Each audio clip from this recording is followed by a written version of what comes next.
So I love this country. I mean, there's a lot that's happening that could make me feel disappointed, but I think we're a nation in the process. If anybody hates me because of my skin color or because I'm an immigrant, think about it, I would say. If anybody else hates me because I post an American flag proudly on July 4th, saying I love this country, anybody gets upset with that, you could be white or black, I would say think again.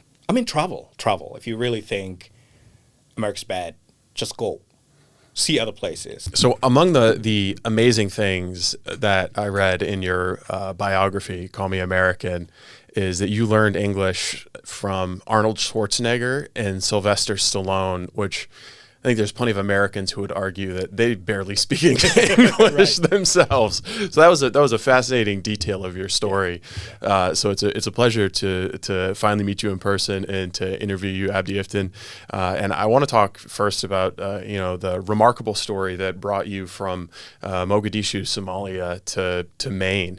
I'm familiar with it having listened to your book, and I would encourage people to listen to it. Whoever the voice artist who did your narration did an excellent job with it. And I also think that authors get better compensation from the audiobook than from the print book. But what a fascinating and harrowing story. If you could just, I guess, maybe give us your version of the process that brought you from Mogadishu into Kenya and eventually winning a diversity lottery in order to get into Maine, and then we can pick it up from there. Cool. Thanks, Steve. It's an honor to be with the Maine Wire. Really, an honor. It's funny you mentioned these action heroes back in the 90s, and that they themselves, like especially Arnold. He has an accent, but guess what? It's actually good if you're an English learner. Because I remember watching Eddie Murphy's Coming to America, and I didn't understand a word of it. Okay. Whereas these guys who speak kind of slow with some accent, it's pretty good. So it was an advantage for me. So thank you. Thanks for having me. Well, it's so I guess there was a movie theater in your neighborhood when you were growing up that you worked at and frequented, I guess, when you were supposed to be attending mosque, and that's how you helped, that's how you learned English, and that proved to be an advantage as you tried to escape what's really a kind of a complicated, I guess civil war is the best way to describe it in Somalia, but the more I read your book and read about the conflict, it seems like it's like a 7 different way civil war. There's inter-clan fighting, there's personalities against personalities, there's other countries involved in the dispute trying to make their, press their advantages. There's religious conflicts, factional conflicts. So civil war seems like too simple of a term to describe the kind of chaos that you grew up with in Somalia. So I guess talk a little bit about how you first developed and conceived of a plan to get out of Somalia. Mm-hmm. Well, great question. Let's look at it this way. My dad was a superstar basketball, right? Tall guy.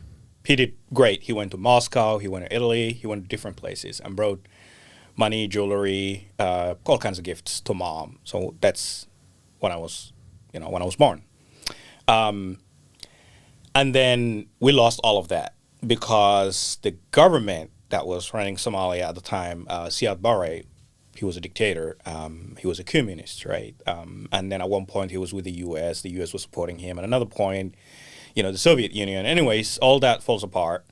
And now we're in the wilderness. I'm working with my mom. My mom is pregnant. I have a sister, and then I have a brother. So being a child in Somalia at one point, to me, it's sort of like an ongoing lesson when I was growing up. Every day brings some sort of thinking, why are we going through this? And then, back to your question, I grew tall. I was becoming a man, from a boy to a man, and that was an extremely dangerous point in life where I thought, this is 2006 when Al-Shabaab, a pretty radical group, takes over Somalia and imposes its own ideology. I'm saying this because most of the people see Somalia as a Muslim. That's true. But it used to be a Sufi Muslim, right, where you could do all kinds of things. You could dance, you could run around, you don't have to go to the mosque. And then by 2006, things change because this Wahhabi system, which is famous in Saudi Arabia, pretty strict Islam, moves in to Somalia. And 2006, they bombed the only movie theater in my neighborhood that I was going to see and learn English, right, see American movies. And anyway, so that is when I realized there's only two ways out here. Join them because you have to. There's, not negotiable because you're becoming a man, or out. Leave Somalia as fast as you can. And so that was the point. It was not leaving for luxury. It was not, it wasn't that I was bored like so many Americans are in America today, right? Go explore somewhere else. It wasn't like that. It was just, I don't know what the rest of the world has got for me, but for now, I really want to breathe. I want to, I want to see many more years in my life. So that was the reason why I had to leave. And so now it's 16 years. And 16 years, I have not actually seen my mom all these years, right? She's still there. She's never left. So 16 years. It's been kind of excruciating the first 5 years, but now we talk over the phone. But it's just like, maybe someday I'll go there when things feel okay. But at this point, I feel like it was a good choice that I had to leave. I think we should set the table for viewers that might be unfamiliar with Sufi Islam. Right. So, especially with contemporary, developments in America, with the U.S. just bombing Iranian nuclear facilities. Iran is a Shiite Islamic country. Saudi Arabia is Sunni. There's a disagreement 1,600 years ago about how to choose the leader of the Islamic faith. One was based on the bloodline of the prophet. The other was based on democratic consensus. And then the third, Sufi Islam, is more like mysticism, and it's kind of a minority. I don't know what the percentages are, but very it's really large. Sufi is actually very large. Very large. But smaller than Sunni and Shiite, right? Well, so you'll find Sufis within Sunnis. Okay. You might also find them within Shias. So Shia and Sunnis, as you have just described. And I grew up in a Sufi Islam, which is also a Sunni Islam. Okay. So here's a Sunni and then the Sufi. So Sufi pretty much is how you practice, what you believe in. And I admit it's a lot of superstition, in Sufi. For example, my mom loved dancing around the graves, right? There's a graveyard somewhere outside of Mogadishu, which is the city. It's a beautiful city. Here is the long coast of Mogadishu, and then inland, the sun is red. And somewhere there's a graveyard of a guy who died 2,000 years ago, who was supposed to be a cleric, a Sufi, who was able to fly through the clouds to see God, right? Okay. So, I used to believe in growing up. But people dance around that, and I admit, it was pretty peaceful until the Wahhabi. So this is one of the reasons why the Wahhabi version, who's also, it's an umbrella. So the Sunni is the umbrella. Sufis are here. It's a sect, and actually there's also those Wahhabis, which is pretty strict sect. The Wahhabis hate what the Sufis claim. It's like, oh, there's a guy who can fly.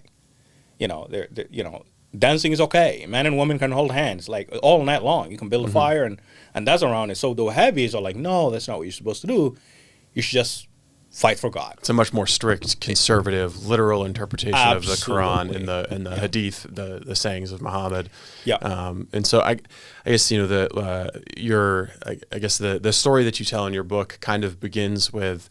Obviously, your dad's a star for the national basketball team, which these days to even think of Somalia as having a national basketball team is strange. Yeah. And then there's, you talk a little bit about this guilt that he has having gone to, nightclubs in Mogadishu. Right. And even the idea of nightclubs in Mogadishu, maybe now, I'm not sure is if that's still a foreign idea, but it seems like there was a time maybe in the 5 to 10 years before you were born that Mogadishu was somewhat westernizing and somewhat prosperous, more prosperous maybe than it was during your entire life. Yeah. And then this conflict that played out was between, I guess, you leaning towards westernization through American media and American cinema versus the Wahhabism coming in through Al-Shabaab. Yeah. And it seems like your mother actually supported what Al-Shabaab was bringing in terms of law and order. So that must have been a difficult conflict for you. And I can explain, actually. That's very interesting you say that. So you're right. In the 80s and 70s, Somalia probably, or especially Mogadishu, the capital city of Somalia, had more nightclubs than all of Maine, right? It wouldn't be hard. Absolutely. But Like you said, my dad went there, and it was a thing. It was actually the Italians colonized Somalia. The British colonized another end of Somalia. So people were westernized. And both of them like to party. The Italians love to party. So, absolutely. yeah. And now when the country descended into a civil war, that is when the religious leaders took advantage and jumped in and said, you know what? It's God doing this. And now coming back to where my mom was, you should not go do movies. Abdi, I think we're getting punished by God. So let's accept the reality that, you know, the life on earth, and this is basically my mother saying this, that, you know, I should really put the energy into religion, right? Avoiding movies, avoiding hanging out with girls. And so that's where my mom came in, because she did not foresee other life, right? The whole thing felt like this is, I have a childhood friend. We played soccer. We did all kind of funny things, all crazy things kids do. And then he's immediately switched into a pretty radical, you know, mindset where he came to me, and this is in the book, you might remember. With a machine gun. With a machine gun. And he tells me, hey, it tears down your Madonna poster. I had a Madonna poster, really. So I used to brag about it. And I had, you know, and I used to love this pop culture. Michael Jackson was somewhere there in my room. Madonna was here. I didn't see color, honestly. We'll talk about this, the whole racism thing, you know, it's just something that America introduces to most immigrants. But, you know, at one point, so this friend of mine who comes in and tells me that what I was doing, which he did with me, is now a crime, right? That is the moment you realize it's actually crazy. Yeah. You know, and I don't know. I think there might have been a divine intervention in my life, because I could have easily switched and become like him. Well, that's what I was going to ask, is what do you think pulled you in the direction that you went in, as opposed to the direction that so many of your peers went in, which was to pick up, I mean, there were guns everywhere, and a lot of people just picked up guns and joined the other people with guns. They did. Absolutely. I think I have seen more movies than anybody else in my friend circle. Really. I mean, you know, it's like that orange juice that they drink in the movies, like all those cool bridges that you see, because we didn't have any of those, lakes, you know, all kinds of things. It's like there's some peace out there, right? Mm-hmm. Chaos is not an option. And I knew it's a one-way ticket, what my friend was doing. Once you join a group, whether it's a tribal group or a religious group, it's often a one-way ticket. I barely know anybody who went in and came back fine, right? It just doesn't exist. So I countered my own mom's ideas of, hey, this is the way, and my friends' own ideas of, or suggestion that this is the only way out. But I also had a supporter, and that was my brother. My brother and I were a team. He hated everything else that was going on, and he actually promoted the same ideas that I did, which is it's cool to be into hip hop. It's cool to moon dance, right? It's cool to do all these things. And I think without him, I might have really gotten lost and got confused, and I'm not even sure if I would be in the U.S. right now. So we were a team, and it's always good to have like someone to talk to. And he's in Canada now with his wife, and we're still a team. So and it worked out. Now, the most important question that you might be asking is like, well, how does your mom see you now, right? And so I send her money, obviously, as most Somali immigrants in Maine or anywhere else in the U.S. do. We wire some money back. Mm-hmm. Obviously, the government is aware of it, $200 a month, you know, back to our families. And so I think my mom secretly knows that she was wrong, right? And it's okay. It's okay to say that. Yeah. So, And she has a cell phone now, I assume. She does. So you can keep in touch with her. Absolutely. What is the situation now like in Somalia? So it's a chaos, but in a different way now. So I followed the Jubaland election just a little bit. pretty much like that. So Yeah. Jubaland is an autonomous state, and there's a guy there. And Jubaland is just one example. There's Puntland, there's Somaliland, there is Southwestland, and then there's Mogadishu. That's where the federal government is. I'll tell you one thing funny. I used to play soccer on the runway airport. Mogadishu. It's a beautiful airport, but it was just destroyed, right? Mm-hmm. So now the Americans and maybe a little bit of Europeans have bases in Somalia. And I think the U.S. U.S. government has 3 bases in there, which you might be aware of because Trump has been bombing the heck out of some Islamists up in the mountains in Somalia. So there's a city within Mogadishu that is called Halane. It's walled. It's completely surrounded by a wall. And half a mile from there is where my mom is. But the story is lots of helicopters are flying. You can see these white folks jogging around, and it's just pretty. I wasn't aware of that at all. So yeah. So there's a strong, I don't know if it's a secret American military presence or European military presence, but it's certainly not advertised publicly. Of course, I mean, most Americans just assume we have military bases everywhere because that's what we do. Yeah. Well, in fact, and to the Mainers, the U.S. has trained the best elite of the current Somali government. Okay. The federal government. The federal government. Yeah. Okay. Yeah. So these elite forces that the U.S. has trained, are literally nicknamed the Leopard, right? So they are based 50 kilometers outside of Mogadishu, whichever miles that would be. Mm-hmm. I'm saying kilometers because that's what I read. Maybe 27, 30 miles, I don't know, something like that. That conversion works out. That conversion, yeah. People can do that. And they're really pretty good. So yes, the U.S. is heavily involved in Somalia.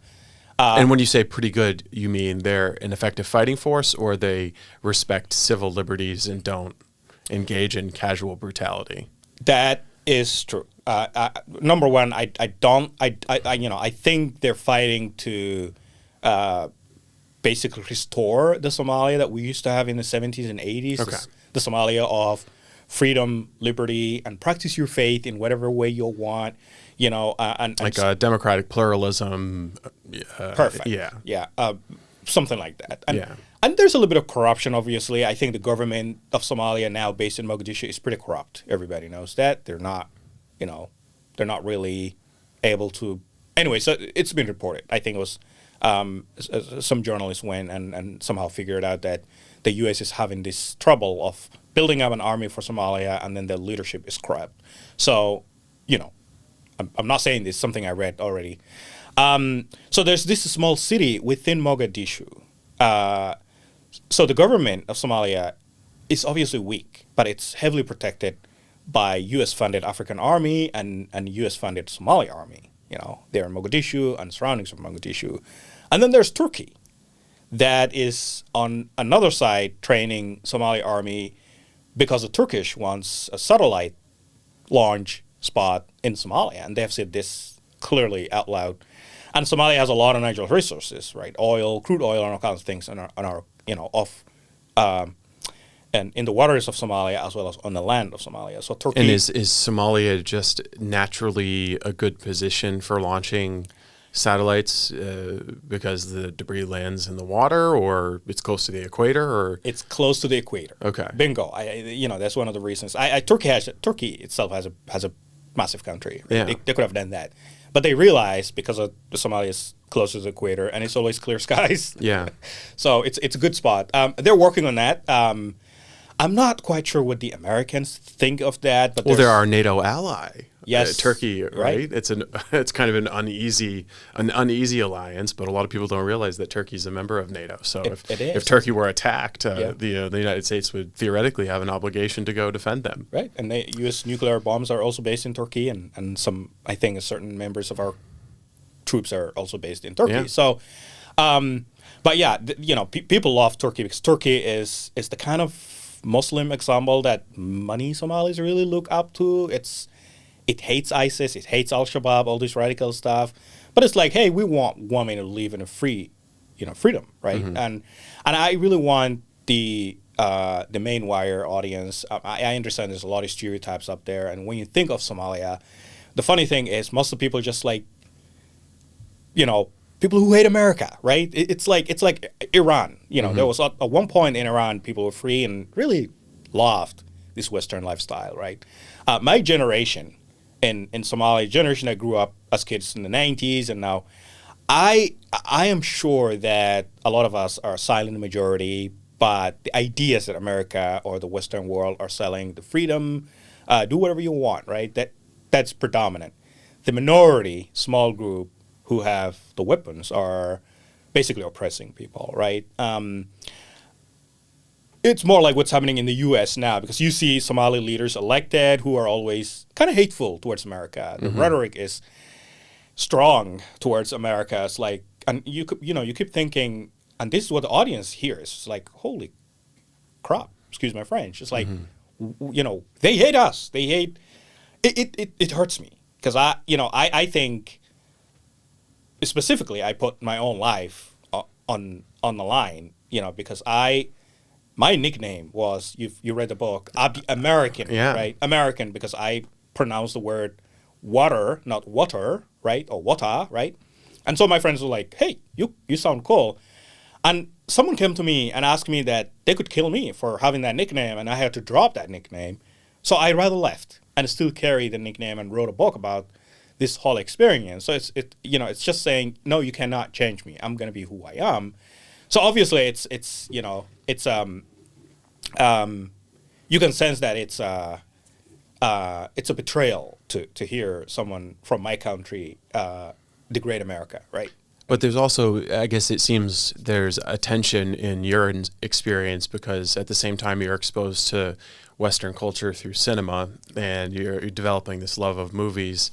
You also are, I forget how old when Black Hawk Down happens, and you can see how something like that would foment some anti-American sentiment. Right. If there's this example of, it seems like at first it's peaceful and there's food and relief and aid during a famine and drought, and then they're helping, and then all of a sudden there's military chaos and an untold number of bodies in the streets. Yeah. So you can justifiably, I think, there would be some anti-American resentment in political leaders or clan leaders or military leaders who would seize on that. So that must have been a strong tension within you, loving this American culture and what you're seeing on the movie screen versus what you're seeing in the streets of Mogadishu. Yeah. How old were you during Black Hawk Down?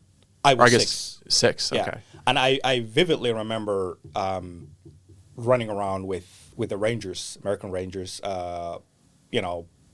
running right next to the Humvees. I vividly remember all this stuff. And I wish I could remember the names of the soldiers. I actually got connected to one of them after I wrote my book. But,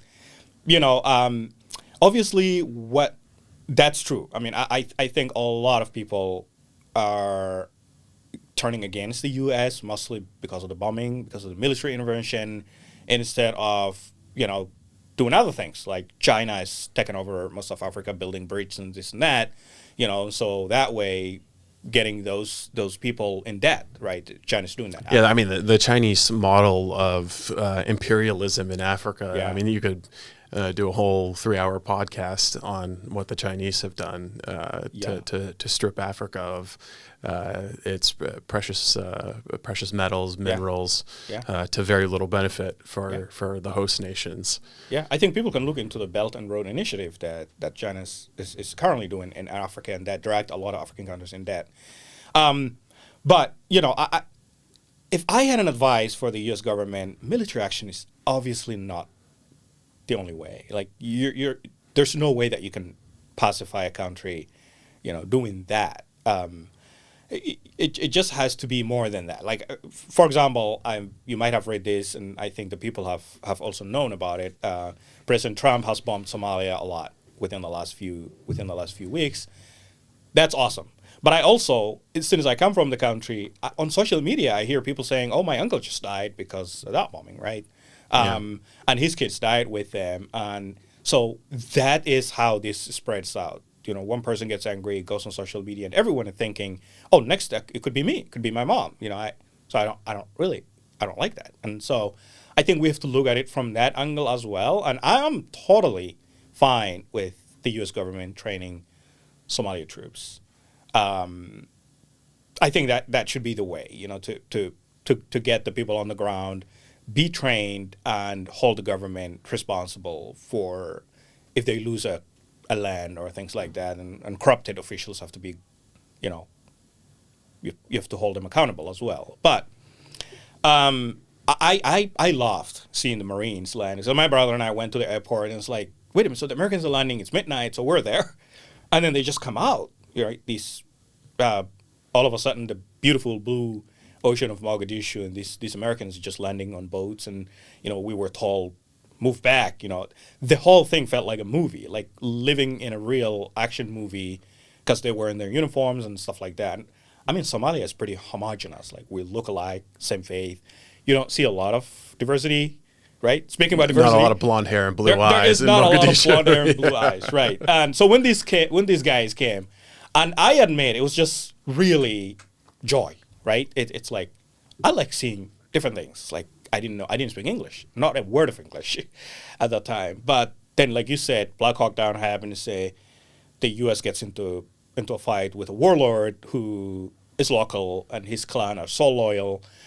And I don't know how much of the audience knows this, but the U.S. did not fight Somalis in Mogadishu during Black Hawk Down. It was Mohammed Farah Aidid, who was a very powerful warlord, especially in the south of Mogadishu. And his clan are predominant in that south of Mogadishu. But the northern folks were like, we're out, Yeah, the clan aspect of it was totally foreign to me. Yeah. And like I'll admit to having a tremendous amount of ignorance of like Somali history and culture, but like learned through your book about how central clans were, to the point where you and your mom, as you guys are all escaping this complex, like multipolar civil war, having to fake accents of clans that might be, it's like, from Cumberland County to Androscoggin County is the difference, but you have to fake an accent so that they don't, turn you away or shoot you. Yeah. It's wild, just a wild thing to think about.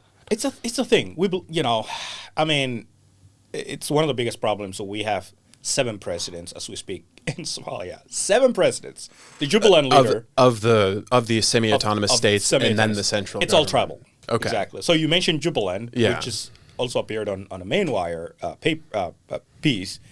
Yes, we covered that election a little bit. Yes, exactly. So the Maine Wire's specialty is Jubaland presidential politics. Yep. Yeah. So clan rivalry is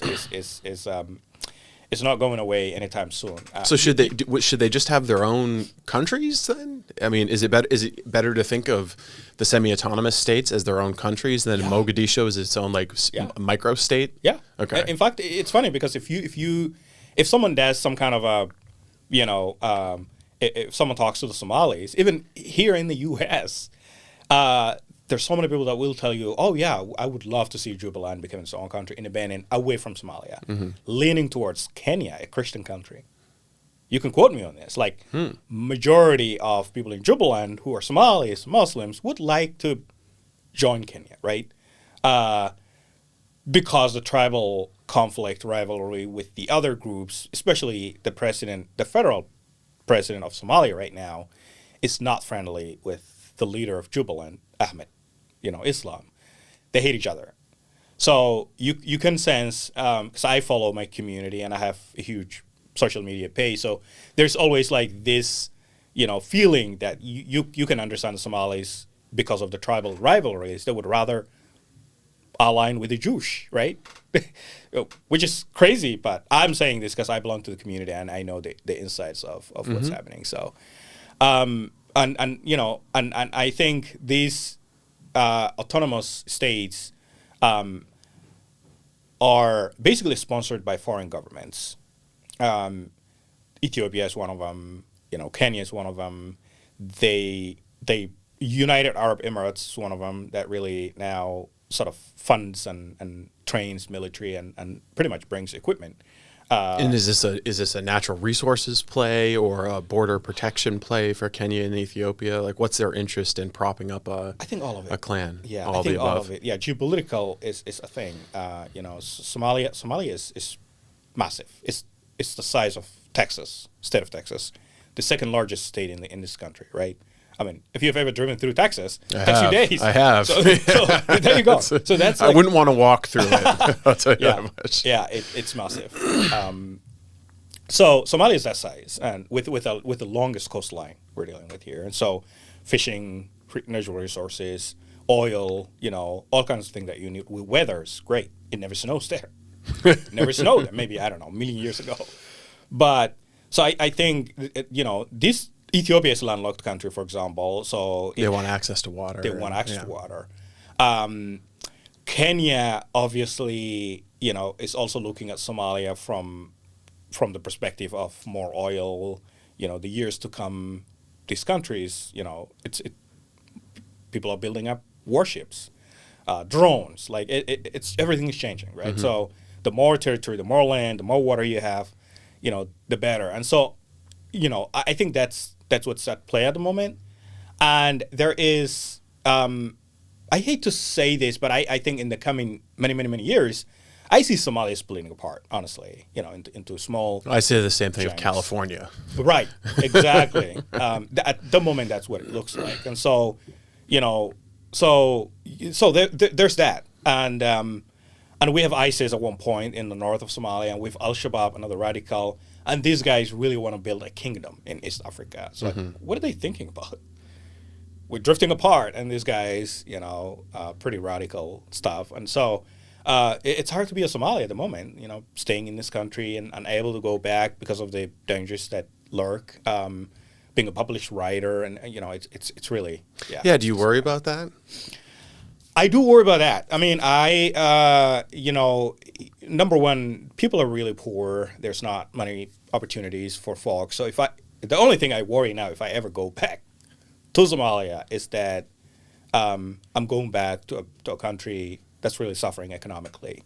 The government is rich in Somalia. The president of Somalia probably makes, and I'm not making this up, more money than Trump, right? That's at the presidential level. And it's very common in Africa because you take, and people got taxed. And so, I mean, my mother, I talk to her once every week, and they're there, and she's living with my sister's married to some guy that she's been married to for like 30 years plus, and she has 5 kids, and and so you can sense that if you can eat fresh meal once a day, that is considered really lucky. Like, you're good if you have a roof over your head, if you have a bed. But if it floods, like it did a few weeks ago, they lost their house. Like, my family lost their house, and it was like run around. I mean, it was a structure. It just can get swept away pretty easily like that. And so, yeah, it's I worry a little bit, but I'm not sure what the things are, like having an American passport, being naturalized American, going back. The first thing that will happen is, again, landing in the same airport I played soccer when I was growing up.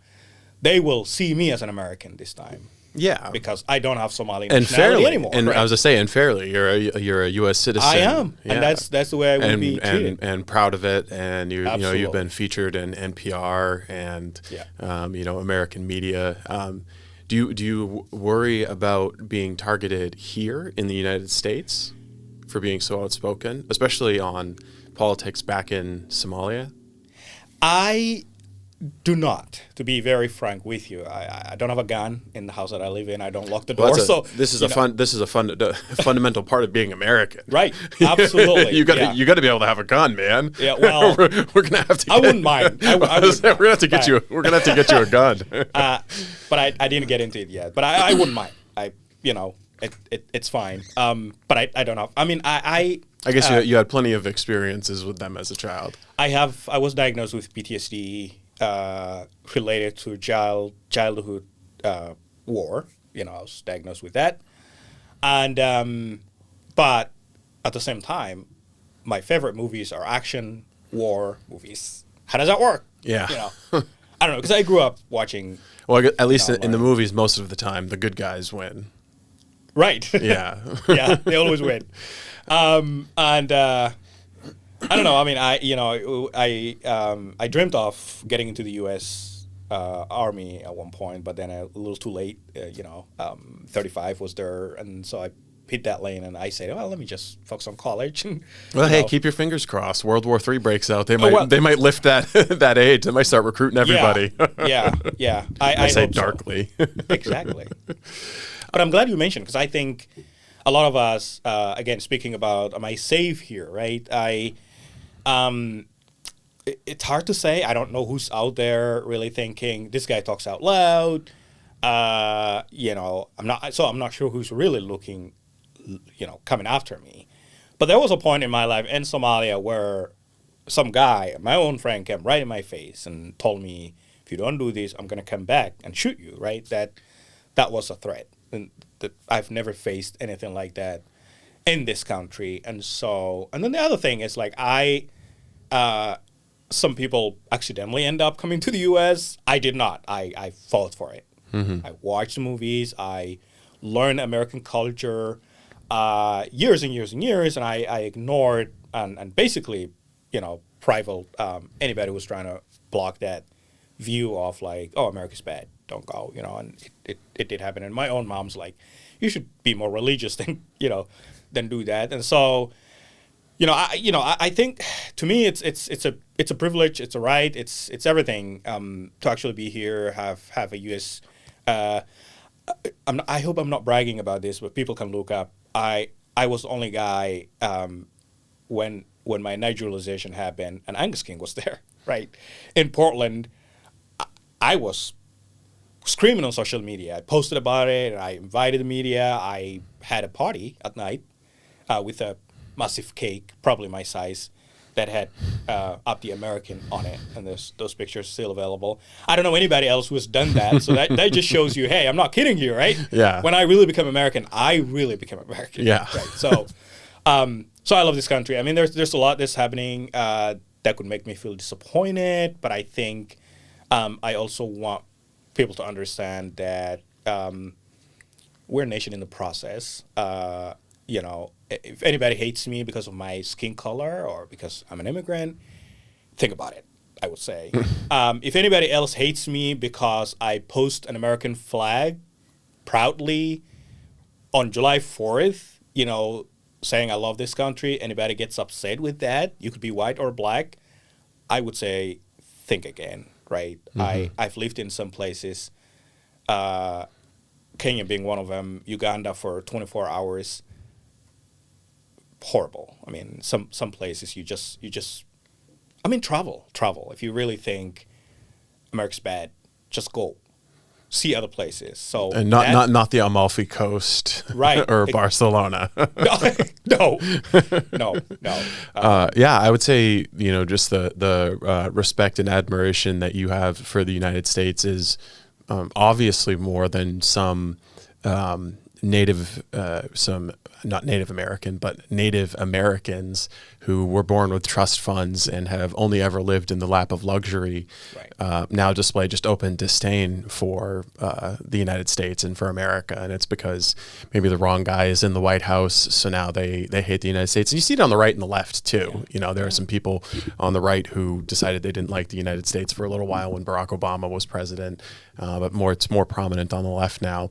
But I wanted to ask, because you were educated in the basically the Quranic tradition at a madrasa, did well by your own account, and had pressure from your mother to excel, become a cleric, I guess, and pursue this lifestyle, which I think, like, some Americans, maybe like Catholics from the Boston area, can maybe sympathize with their parents, like moms forcing them to go to church and go into the priesthood or something.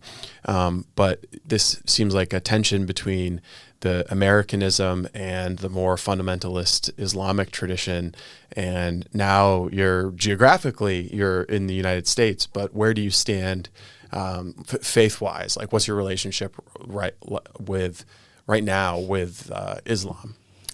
Well, first of all, one thing I have done, that's a great question, Steve. One thing I have done was to study other faiths, Christianity, Judaism, Buddhism, all these things, and there's a lot of similarities. Interestingly enough, so when I was, like you mentioned, when I was growing up, I learned a lot about the Quran, right? The story of Moses, even Jesus is a prophet in Islam. The story of Prophet Noah, those are all found in Christianity, in the Bible, right? It's a story pretty much similar. So now,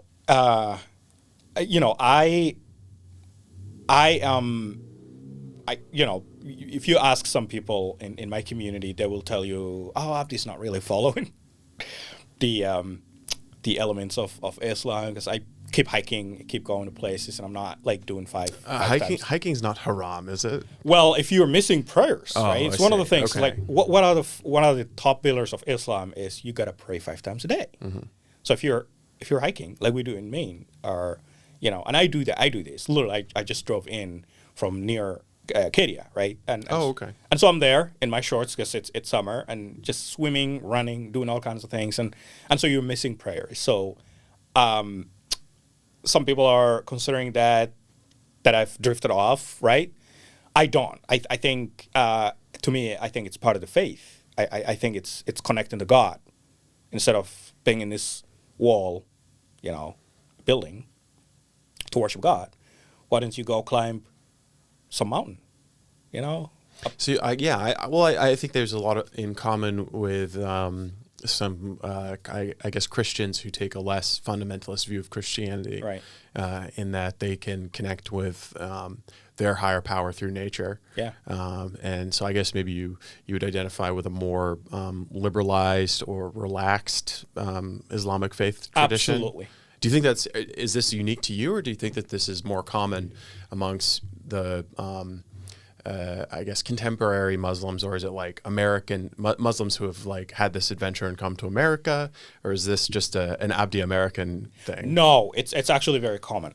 Okay. Actually, very common. I have friends in my community, and I think you got to look at it from generational aspect of it as well. I think people under 30 are really focused more, less religious stuff, but more on like how they could develop their lives, what things do they do, what therapists they should see, just life in general. And there's a lot of contradictory things if you're a really dedicated Muslim, obviously. You have to do certain things, right, which can deprive you of a lot of freedom that you want to practice throughout your day, throughout your time. And so I see more people, like I am, proud Muslim. I haven't converted. I'm not converting. I'm not going to leave, stay with it. And again, I think at the beginning of this podcast, we talked about Sufism, right? Mm-hmm. It's what I miss a lot. Growing up, it was just like that because nobody's really ever forced me to go to a mosque, but it was just like this community that comes together and do things together. They eat together, they party, they just see this guy. More of a culture than a doctrine. Bingo. Or something that's rigidly enforced. Yeah. Yes. Okay. Absolutely. And I also think one thing I can confirm is that a lot of people that I know in my community, in the Muslim Somali community, really hate the strong extreme radical ideologies of Islam. How do you know this? Just go watch them on TikTok, go see their posts. It's like when, for example, as much as Somalis have different opinions of Trump, but if Trump drops a bomb like he did literally a few days ago in northern Somalia on a mountain and took out an ISIS leader, the people that celebrated were not the Americans; it was the Somalis. Actually. I don't even think the Americans know. I follow this stuff pretty closely, and I didn't know. We don't know anything about it. No, right? I had no idea. Yeah, so there's a lot of thank you, surprising. Really Yeah. get them out because people see that this ideology is not working. It's hard. So it's the extreme version of Islam is like Al-Shabaab, ISIS, militant Islam, Islam that would seek to find in the Quran inspiration for conquest and dominion.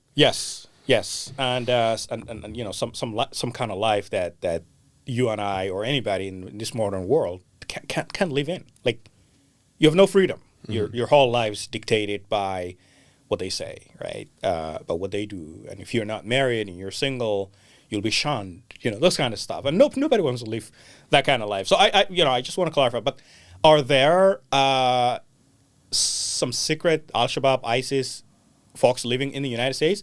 I think there is.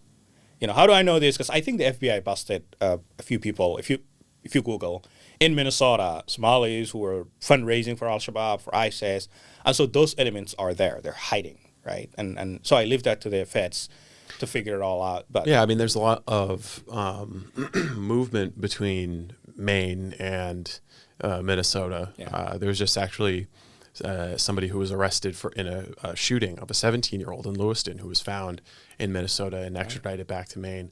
Do you think that applies to Maine as well? Do you think that there are hardliners hiding in Maine? So may I say I used to go to the mosque in Portland, and if anything, I wish the speech, the Friday prayers involves 25, 30-minute speech of the leader. Sometimes there are elements of radicalization that I really should, warn anybody to do that. And, and I think people, especially mothers and fathers, they want their kids who's in the middle school in Maine, whether you're from Somalia or Djibouti or Rwanda, it doesn't matter. But people want their kids to do both, learn the language, well, obviously the culture of Maine and go to school in Maine, but also learn their own culture, mom's culture, which also involves religion, right? So they're going to the mosque, and people are sitting there, they're paying attention, and so sometimes I worry that our own religious leaders aren't doing enough to think about what could really radicalize someone. Like if you're anti-Jew and you're at the mosque and you keep saying things instead of advocating for peace, or if you're just really saying there's only this way, there's Islam, everything else is, you're brainwashing kids, right? Those type of things. But after all, we're in a free country, but I worry that our generation gets confused. And I think that's what I sense in most young folks, right? Who are like, so which way is it? Like, can I be a Muslim, but also like do things my way? And it depends on who you ask. Like my understanding is our imams, our leaders, are unable to answer that question. And if they do, it's just that there's only one way, right? Which is not really the only answer, right? So I personally don't know anybody that I really think is, I should be worried about, but I think they are there. Maine, New Hampshire, Minnesota, and especially the numbers that got busted that were apprehended, makes me think if you really caught 2 or 3, and you found all these communications they were doing, you got to check more. I mean, there's more within us, and I'm not sure what they're planning. So, do you think? I guess one of the themes in your book is this idea of integration, and obviously you were very strongly in favor of integration, and learning English is something that's been such a tremendous asset to your life. And you still work as an interpreter, right? No, not anymore. Not anymore. I left You're just a long time ago. Long time ago. Yeah. Okay, but it was something that really helped ease your transition into life in America, and being a correspondent for NPR, being able to speak English was helpful. So, do you think that enough is being done in Maine's migrant communities on both sides to facilitate integration? Because it seems to me, and I know that you've followed the creation of the Office of New Americans and some of the different NGO groups that have been formed in order to cater to the migrant population. And it seems to me that if everyone learns English, then everyone can just use the same agencies. Yeah. Like you could just, like the migrants could just use the Department of Labor and the Department of Health and Human Services. They don't need to go through the Office of New Americans. So why wouldn't there be more of a focus on integration and specifically learning English so that we can all just be equal and use the same services and have equitable treatment? Right. Why do we have to have all these new nonprofits? And it also seems like maybe that you're creating this perverse incentive to prevent integration because you're empowering these little NGOs and government fiefdoms, because if all of the asylum seekers and migrants spoke English, well, then you wouldn't need the Maine Immigrant Rights Coalition. Yeah, right. You know, you wouldn't need all of these different nonprofits, and they wouldn't need taxpayer money. So it's almost like they have an incentive not only to bring people here who aren't assimilated, but to discourage assimilation and English language learning. Seems like it's a conundrum that our political leaders haven't, reckoned with honestly, or just like, it seems like no one even in the media is having that conversation. Yeah, absolutely. I love that question. You know, I don't think anybody could thrive without assimilating and integrating into American culture, the way we do things in this country. I mean, easy example is just myself, right? Briefly, I moved into Maine, zero. I don't know much, right? I don't even know which side of the street you have to bike on, right? I don't even know, you know, the property, like, should I walk in that grass? Like, we're talking about basic things. This was the first place you saw snow, right? Right. This is the first place I saw snow. And then, you know, besides from things I saw in the movie, there's a lot of fun things that Americans do. A lot of crazy things that Americans do. I mean, look at all the, you know, fairs that we go in Maine, for example, that we have.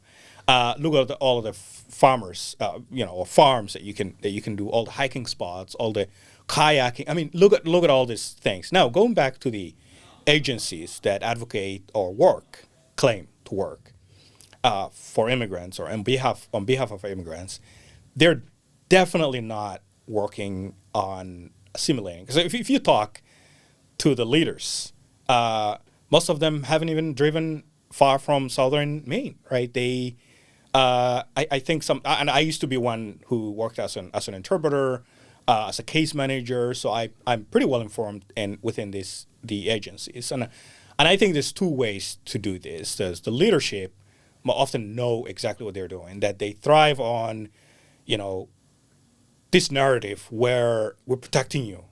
Maine's dangerous. You know, you should, telling the community that there's danger in Maine, that you could get into trouble. So, what specifically is the danger? Is it like I think we're talking about racism. Ignorant white people with guns in northern Maine? Bingo. Yeah. So that divides. Well, I mean, there are a lot of guns. I don't think they're just out like randomly shooting, immigrants or black people. So I could dispel that.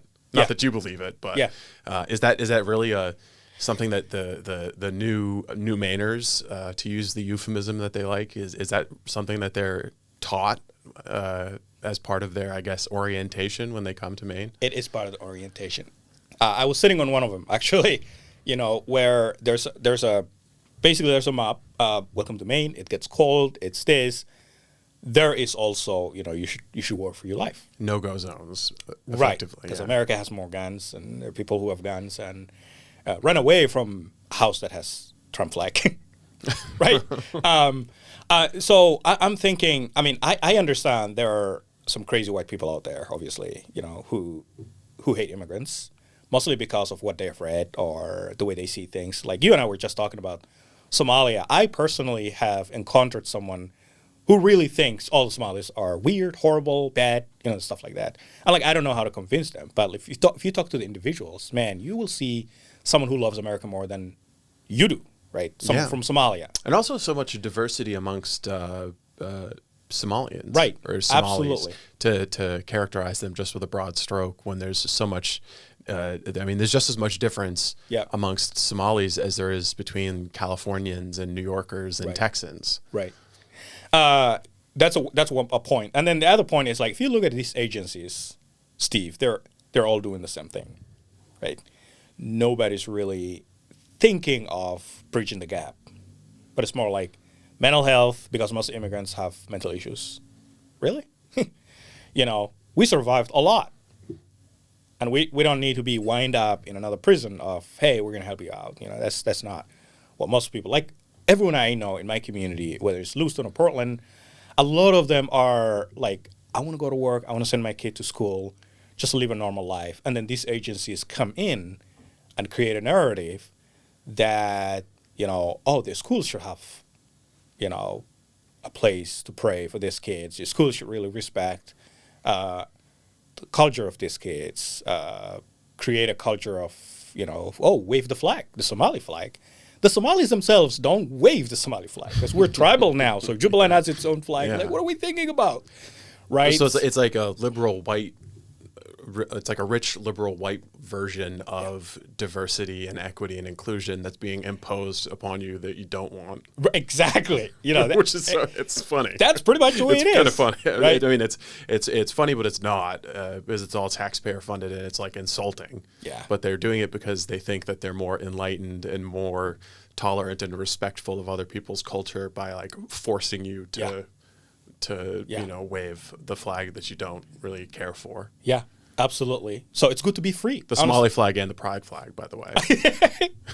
Both of them are being imposed on the migrant culture. Which I mean, it's not just Somali. Is Angolan, Congolese. I think like the cultures, the religions are different, but some of the challenges that they face are the same in terms of integration, but also the things that rich white liberals are forcing on them. Right. The struggle is real. Ironically, I think that the bigger threat to the migrant community in Maine is the rich white liberals in southern Maine, not the conservative rednecks with guns in the northern part of the state where I'm actually from. Yeah, I think so. I mean, let's do the math here.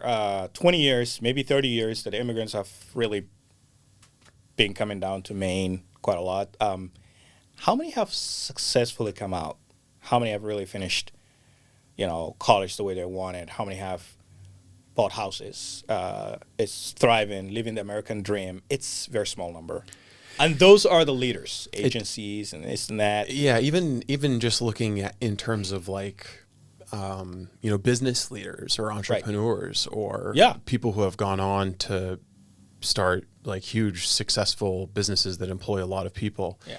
It doesn't seem like there's, I mean, maybe you would know better than me because you're in closer touch with the community. But I also think that if there was this thriving population of refugees turned entrepreneurs, it would be something that was celebrated by the Portland Press Herald. Right. This is a story they wouldn't ignore. Right. Maine public wouldn't ignore this story. They would tout this. Yeah. But it does seem like there's not only the failure to integrate and assimilate, but there's not a level of breakout success that you would expect just based on the size of the population. Yeah. Yeah. Why is that? Well, first of all, that's a good point. Really, you caught it. It's a question I ask myself, right? Again, I mean, you might be the exception. A successful author. There are a few. There's some thriving. There's elected officials. Representative Deca DeLocke. Yeah. Obviously, a high-ranking lawmaker. Did you hit the New York Times bestseller list? I did not, but almost. You didn't? Almost. Well, it's a politicized list, anyways. But if you were anti-American, you would have definitely hit the New York Times bestseller list. But so there are a few, but not really like the prominent level of business leaders and superstars in the Maine pop culture that you would imagine. Yeah. That's a very good question. I think you need to look at it from the okay, let's take it this way. What does Deca do with the community other than when she's up there at the State House, right?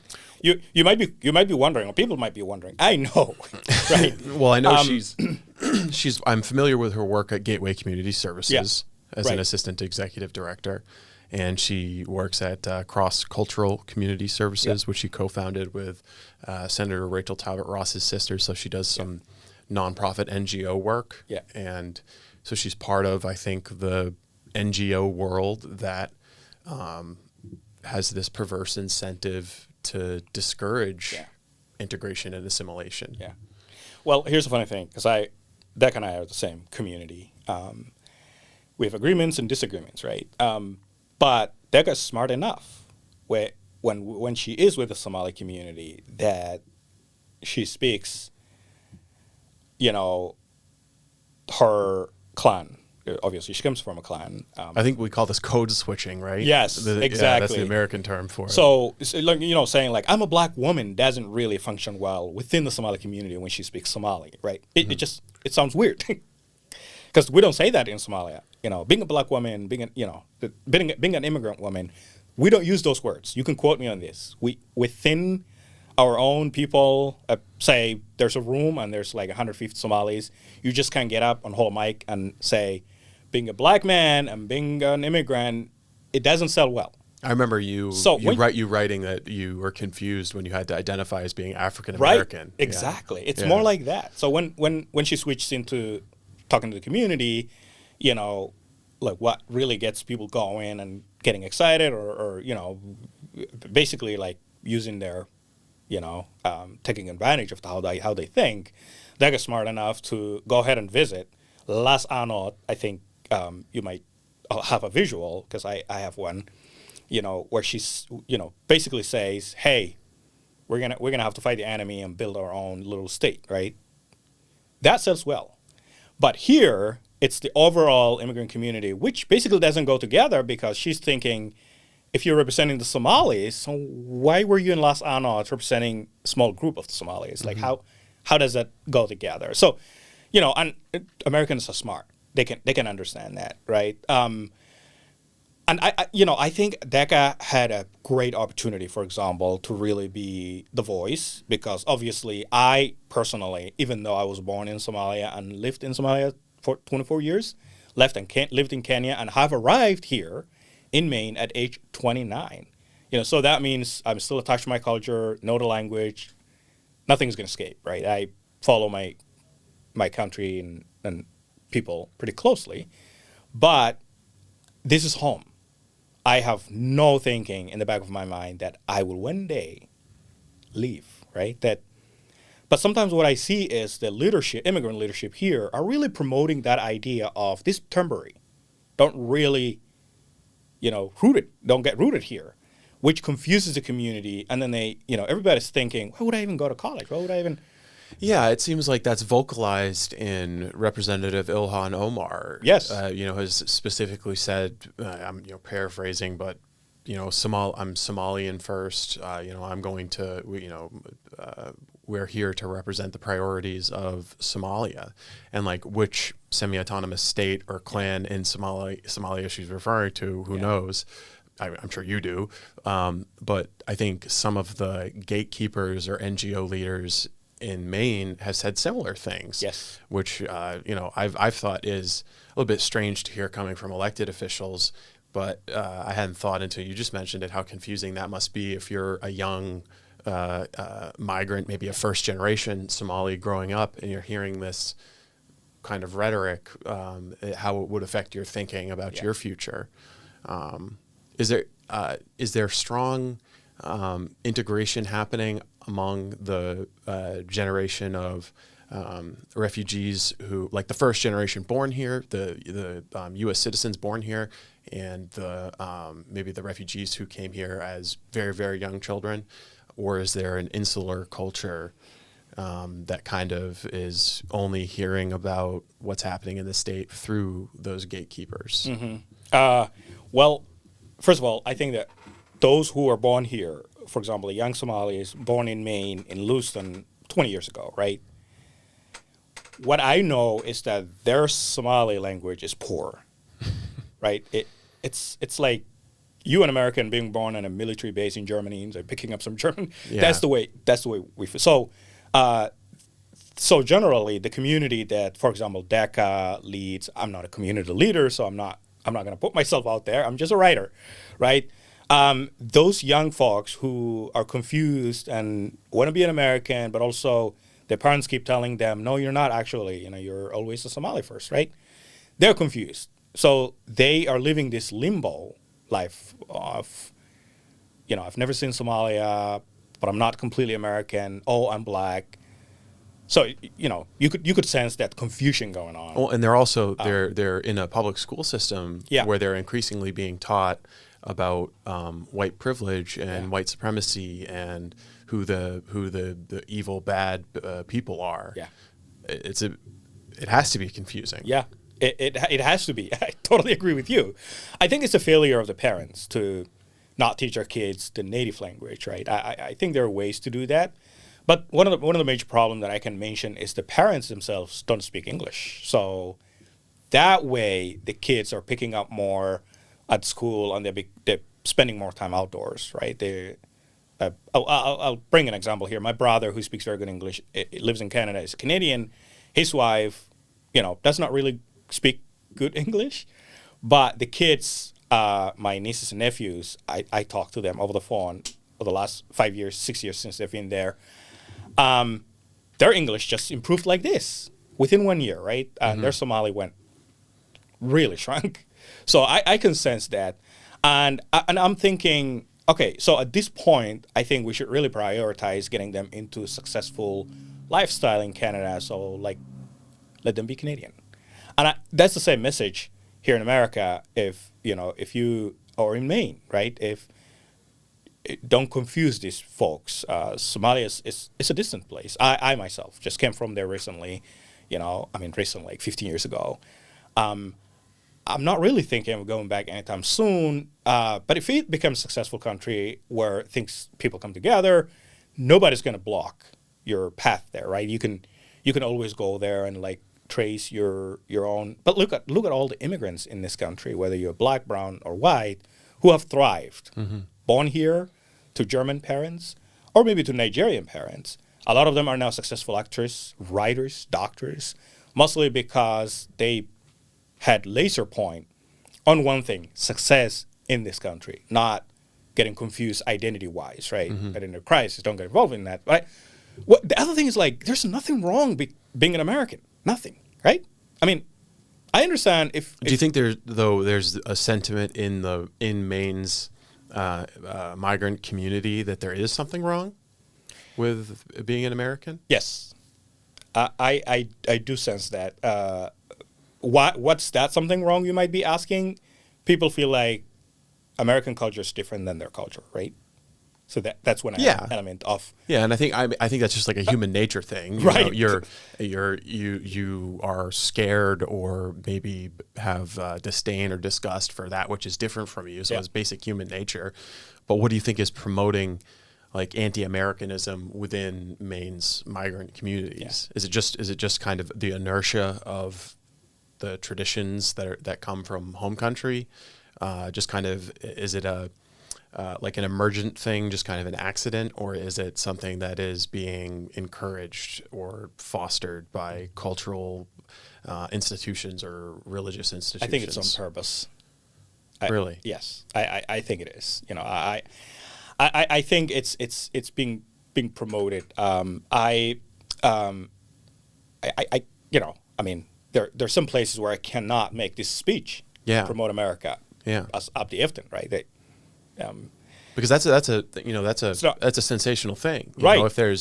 If there are people in Maine actively promoting anti-Americanism amongst migrant communities, I mean that works against all of the positive things we've talked about with assimilation and integration and the purported mission of the Office of New Americans and all of these nonprofits that we spend hundreds of millions of dollars on. To think that there's forces working to sow anti-Americanism within this state. I don't want that to be lost on people. That's a sensational thing. I think so. Again, I really want to see my community thrive. I want them to do that. I've lived in Maine now for 11 years, and I see people confused. I see people angry and frustrated, and obviously that is promoting more racism. That's promoting more hate, right? Again, I know Maine might have some white folks who are anti-immigrants. Like, I don't want to see an immigrant. I don't want to see a black person.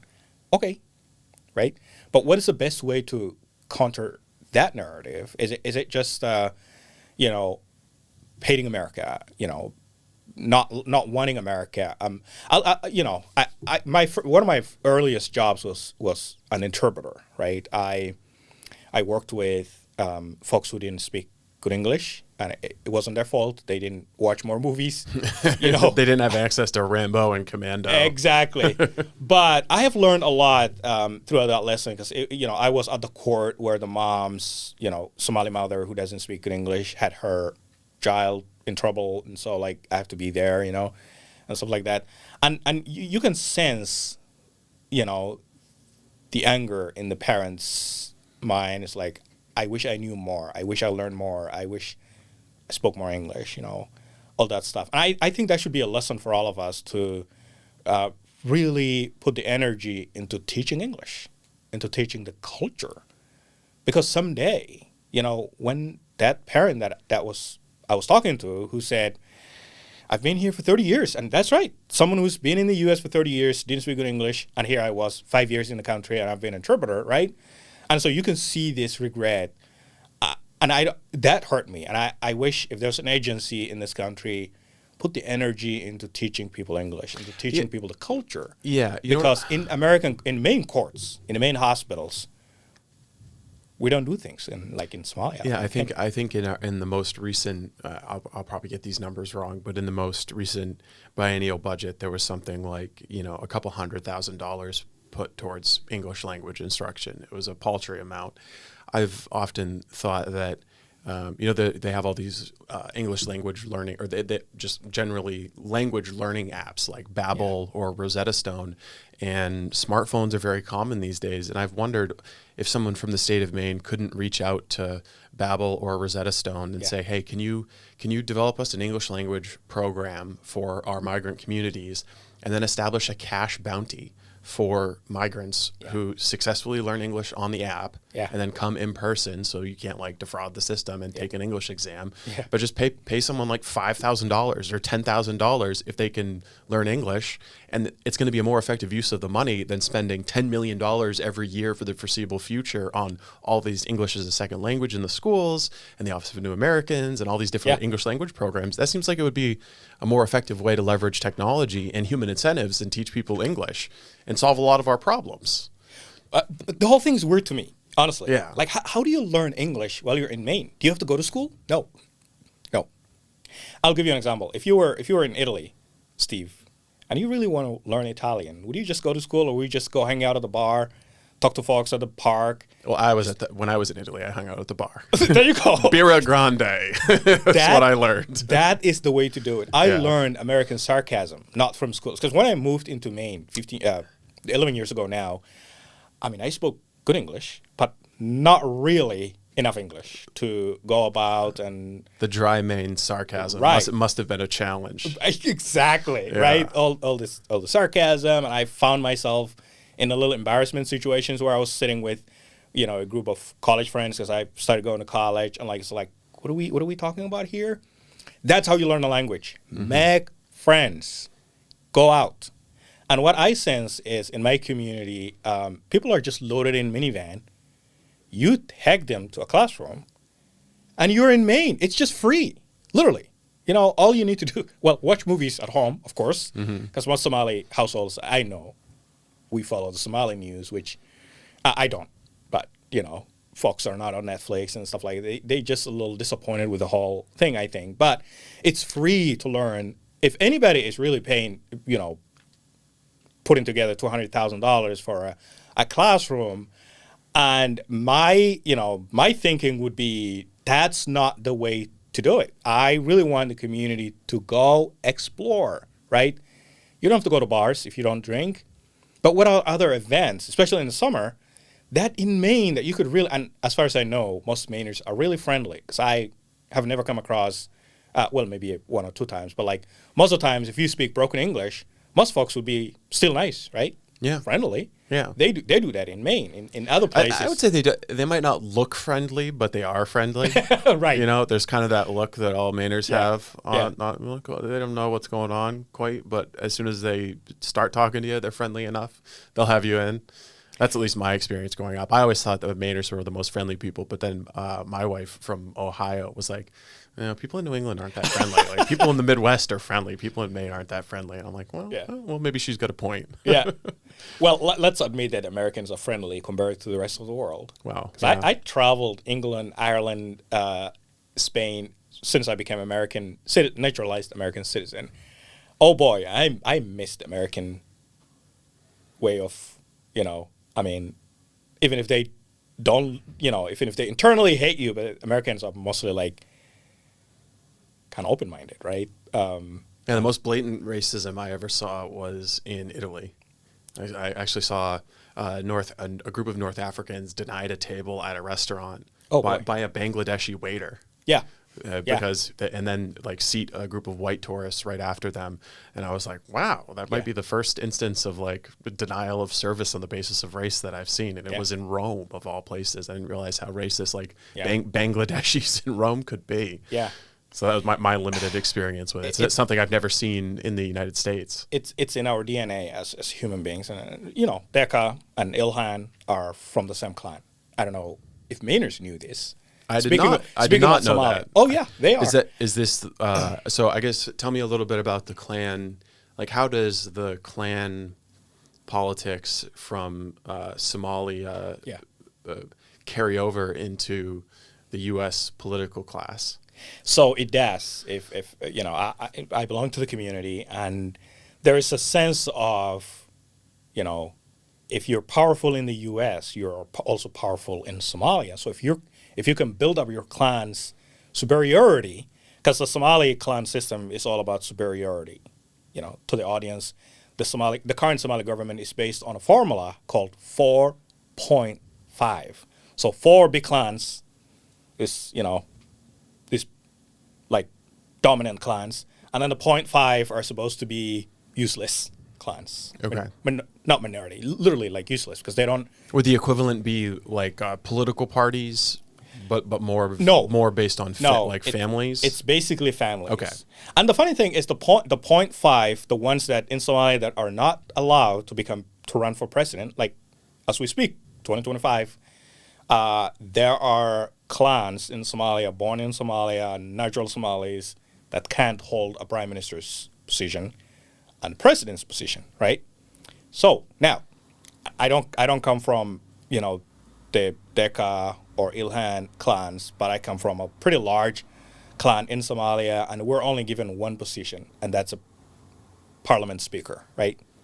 And is this determined according to population? No, according to how many AK-47s you have. No, I'm not kidding. Yeah. Yeah, in Somalia, it's about, are you armed? Are you a killer? Are you a bad person? So violence, I know, I guess, in covering, your former roommate, Abdullahi Ali, the CEO of Gateway Community Services, I've covered quite a bit. I've talked about him here on the Robbins Report, ran for president in Jubaland, and bragged in Kenyan media about raising money for a militia. Yeah, and obviously we've talked about this off air. I shouldn't be a secret, but I guess I didn't realize the extent to which AK-47s were required in order to win a political campaign. Yes. And I guess like the analogy for Maine, like the Jubaland election, the way it most recently played out would be like if, Janet Mills refused to leave office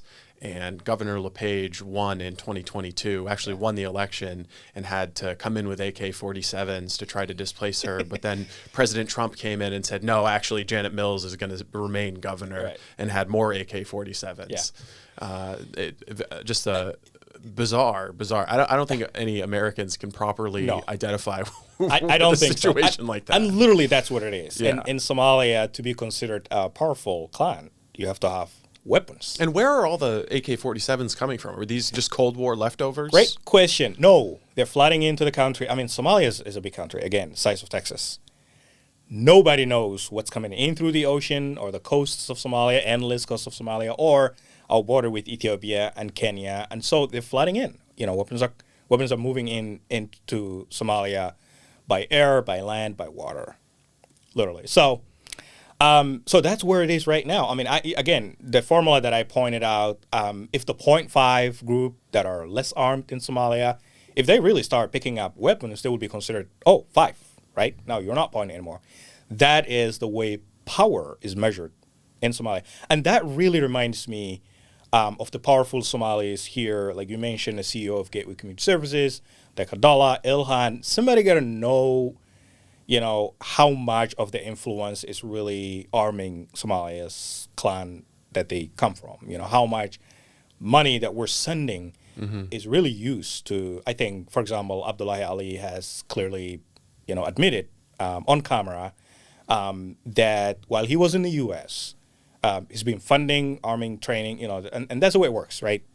Is that legal to funnel money into foreign militias? I tried to look up that question. American. Yeah, like if you're an American that citizen, should be illegal. If it's not. That should be illegal. Are you allowed to fund foreign Yeah, militias? unless you're working for the government.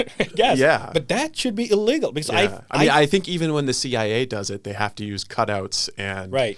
During the Iran-Contra affair, they couldn't just Right. arm them. They had to use cutouts Yeah. and pretend like they weren't doing it directly. So Also, they reject each other, Steve, doesn't it? It's like Abdullahi Ali's, for example, Abdullahi Ali, the CEO of Gateway Community Services, is an agency that works, quote unquote, and serves the community, protects the community, and things like that.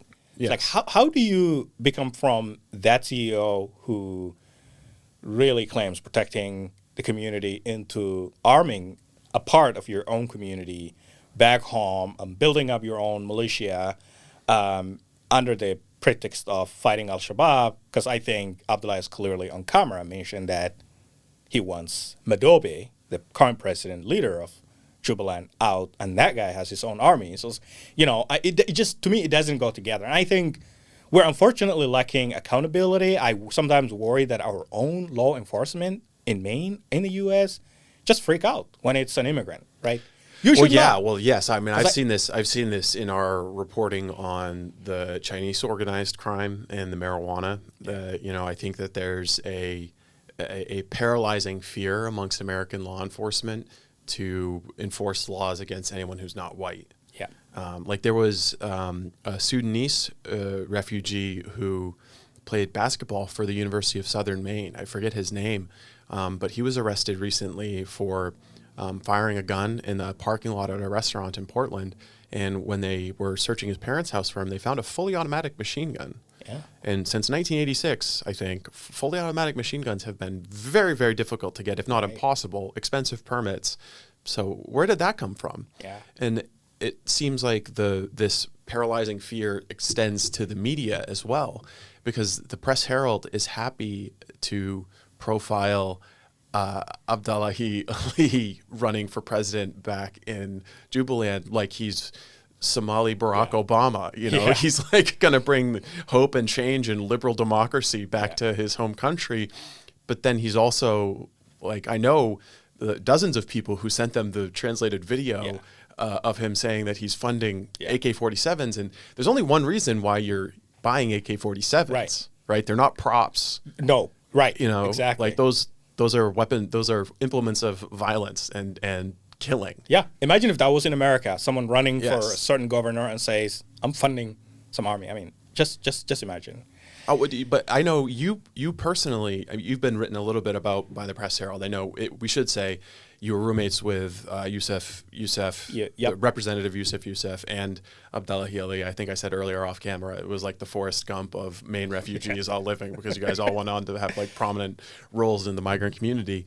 And there was a dispute. They didn't like the way you characterized their feelings about America in your book, whatever. But you've tried to get them to cover this aspect of his presidential campaign in Jubaland, and crickets, just nothing. They they do this hagiography covering him, very flattering portrayal of him, like he's coming back to, he's learned the secret sauce of America, and he's going to bring it back to his country and save Somalia. That was the story that they told. Right. But, also Abdullahi speaks Somali when he's campaigning for Jubaland. And, expectation is that nobody's going to translate that. And there are members of my community here in Maine who said, well, this guy's breaking the law. He's saying these things which are legal, so people took their time to translate videos, like when Abdullahi Ali mentioned that he was in the U.S., while he was in the U.S., as CEO of a taxpayer nonprofit, funding. I think that could be that should be explosive. I think every reporter. Me too. Me too. Yeah. I'm the only one who's talking about it. I'm the one who's reported it. I know Rachel at the Press Herald probably heard from 15, 20 different people, but I was personally one who sent an email and I asked one question. It's like, did you ask Abdullahi where he's getting the funding for his campaign? Because Abdullahi had a huge party in Minnesota that costed about $6,000, my estimate, because the Somali musicians that he hired, those guys are about $3,000. Because I asked them and say, hey, I want to throw a party, and I have their phone numbers. These musicians. And you worked as a wedding performer. You're familiar with the music, the music industry. So I'm pretty well involved in my community, and so I keep thinking, this person is putting hundreds of thousands of dollars in this campaign that started early 2024 and drags on, and you're doing a great story. It's like, the hero guy, who really had an agency and supported immigrants and now running for his own country. It's not like that. Running for a political position in Somalia involves one thing: weapons, right? You really have to be armed. There's no like voting as Americans understand it. Right. There's elections, but there's no voting. Well, they call them elections. They call them elections. There's like regularly scheduled contests of violence between clans. Yep, absolutely. And really, to be considered a political campaign, candidate in Somalia.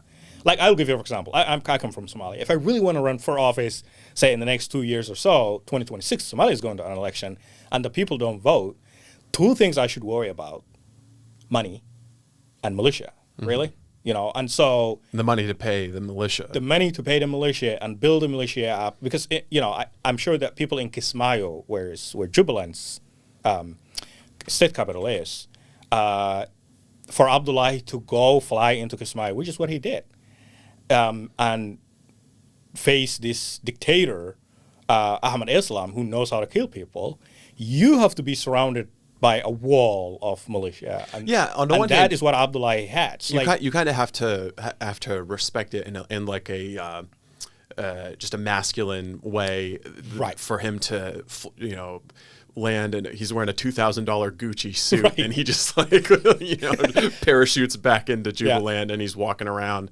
with like two different clans really who want him dead. So, and on the one hand, you kind of respect that, but you also have to think he was prepared.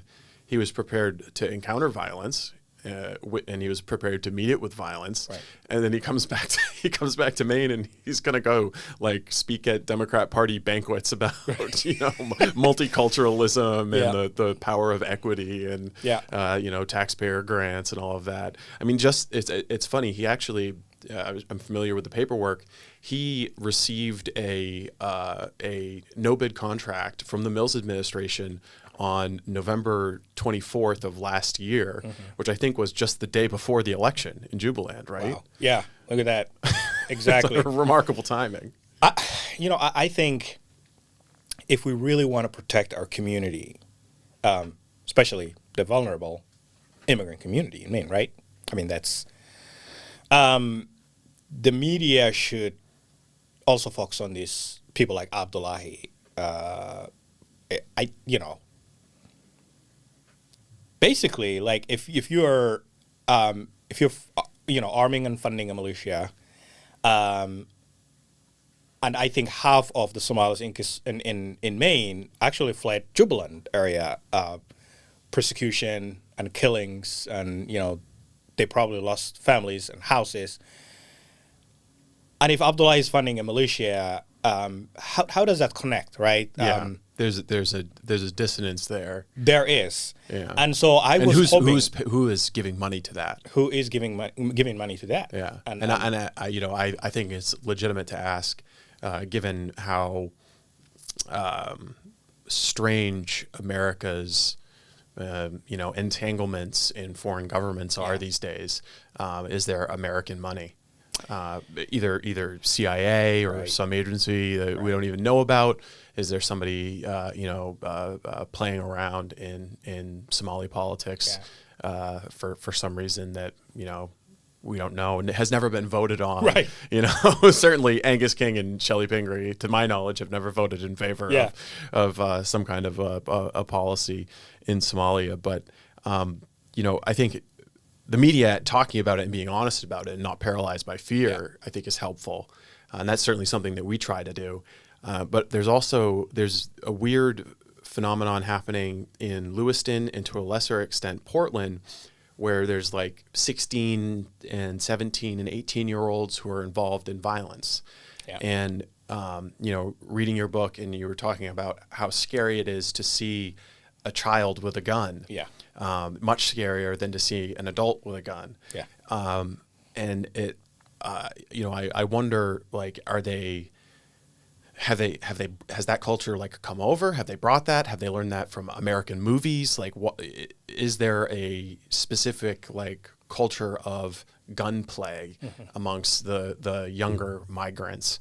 And how do you counter that? And how do you talk honestly about it? Because like some people would probably even criticize me for even just bringing it up and asking the question, like, is there a problem amongst the migrant use when it comes to gun violence? Because it seems like every other week you're hearing about a shooting, and whoever, even the people who are shot don't want to talk to the cops and say who shot them, which is very bizarre. Yeah, like that's a problem. Yeah, I know it's you know uncomfortable for some people. Steve says that, but hey, let me say this. It bothers me quite a lot. You know, I grew up in a gun culture, and I've seen people get shot. I'd seen horrible things, right? That's one of the traumas that I, you know, brought myself here between Al-Shabaab and the warlords and stuff like that. I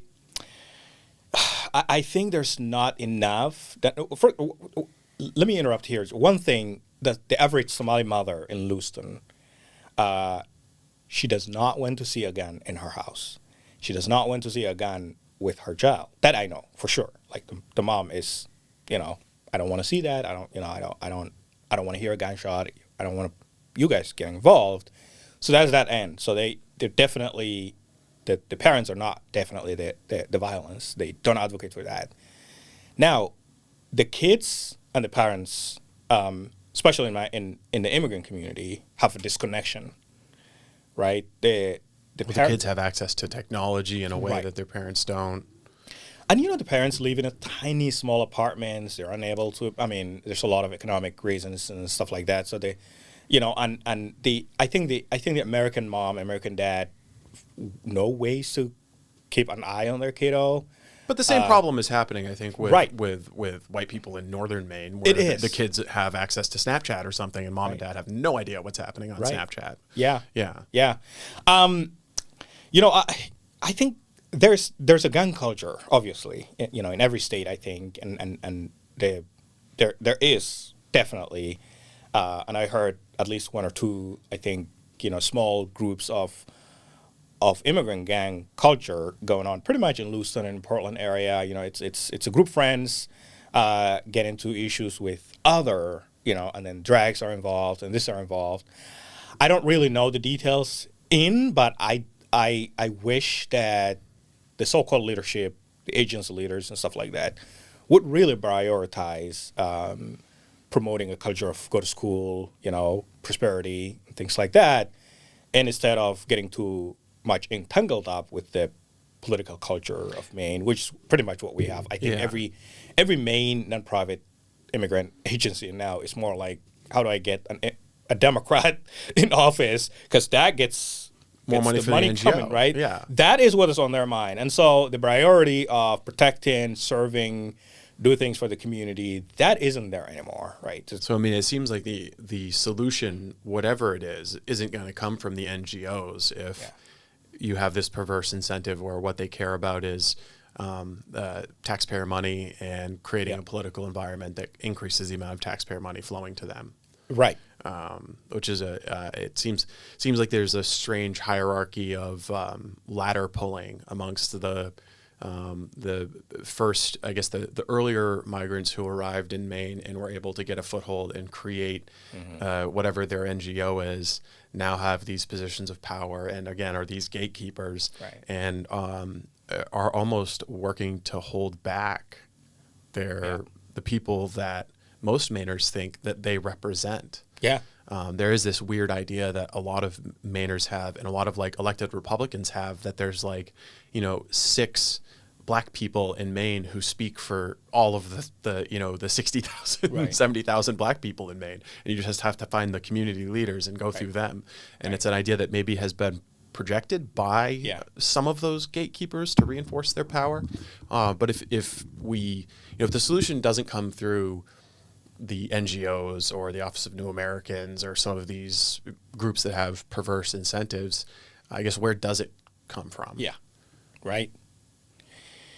But, I expect accountability, for example, because I think if, what we're doing now, which is really bringing up this topic, and I'm sure no media has done this before, where an immigrant like myself really comes up, speaks clearly about these issues. I was in Maine. I lived in Yarmouth when the influx of asylees started coming in.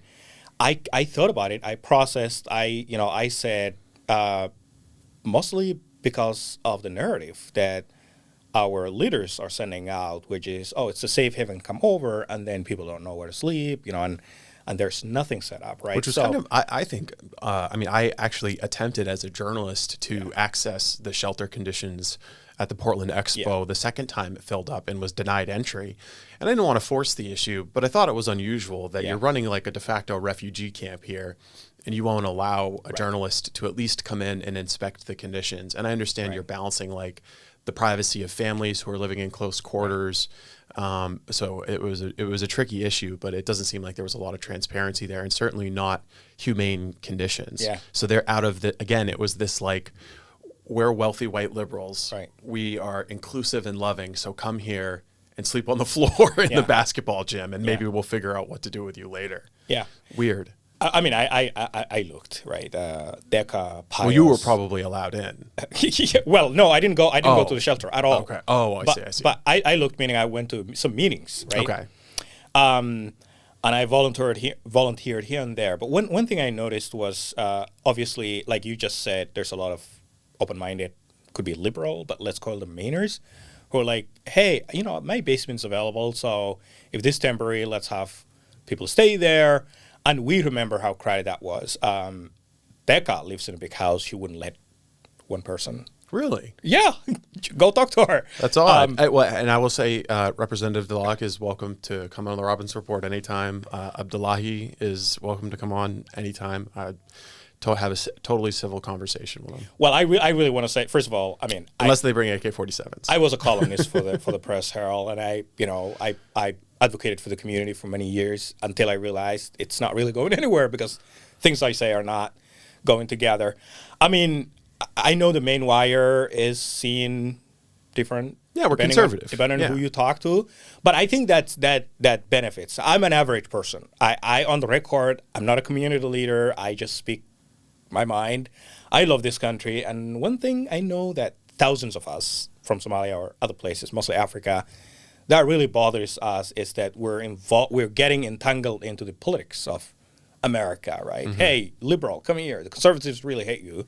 And so that part of America is bad. Don't go to Texas, right? Yeah. Those type of things. And I've traveled just for the sake of don't go to Texas. It's like, let's see what happens. And, had those Texas steaks and all that. So, it's really pretty good. But I think the narrative of division and hate can be countered by this kind of a dialogue, literally. Yeah, I agree. And I'll say, speaking as a conservative, I was here for Governor LePage's campaigns for governor, and some of the most prominent messaging that the Republican Governors Association was running was these immigrants are coming and they're on welfare and they're taking advantage of the system. And there's an element of truth to that, but it also helped to kind of foment the image that somebody who lives in like Dexter, Maine, and never really goes to Lewiston has. Yeah. Like, my grandfather on my mother's side was born in the house that he was still living in when he died, and traveled maybe 3 or 4 times more than 4 miles away from his house. Wow. Like, really, just his life was central Maine. So probably didn't have a lot of encounters with the refugee population in Lewiston. But I think that the conversations like this, I think, are good, and I don't really understand why there haven't been more of them, because the Press Herald is a very well-funded media company. I mean, for the longest time, it was owned by Shelley Pingree's husband, S. Donald Sussman.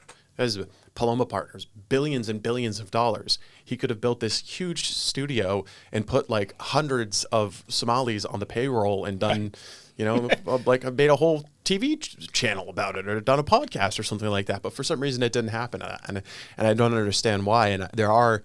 Admittedly, there are people like Luke Kwanzambe has reached out to me. You've reached out to me, and so I am interested in having these conversations. But it's strange to me that it hasn't happened. Like, you're not seeing this on the taxpayer-funded like Maine Public, that they can't have long-form discussions that are kind of honest about these kinds of things. It's strange. Yeah.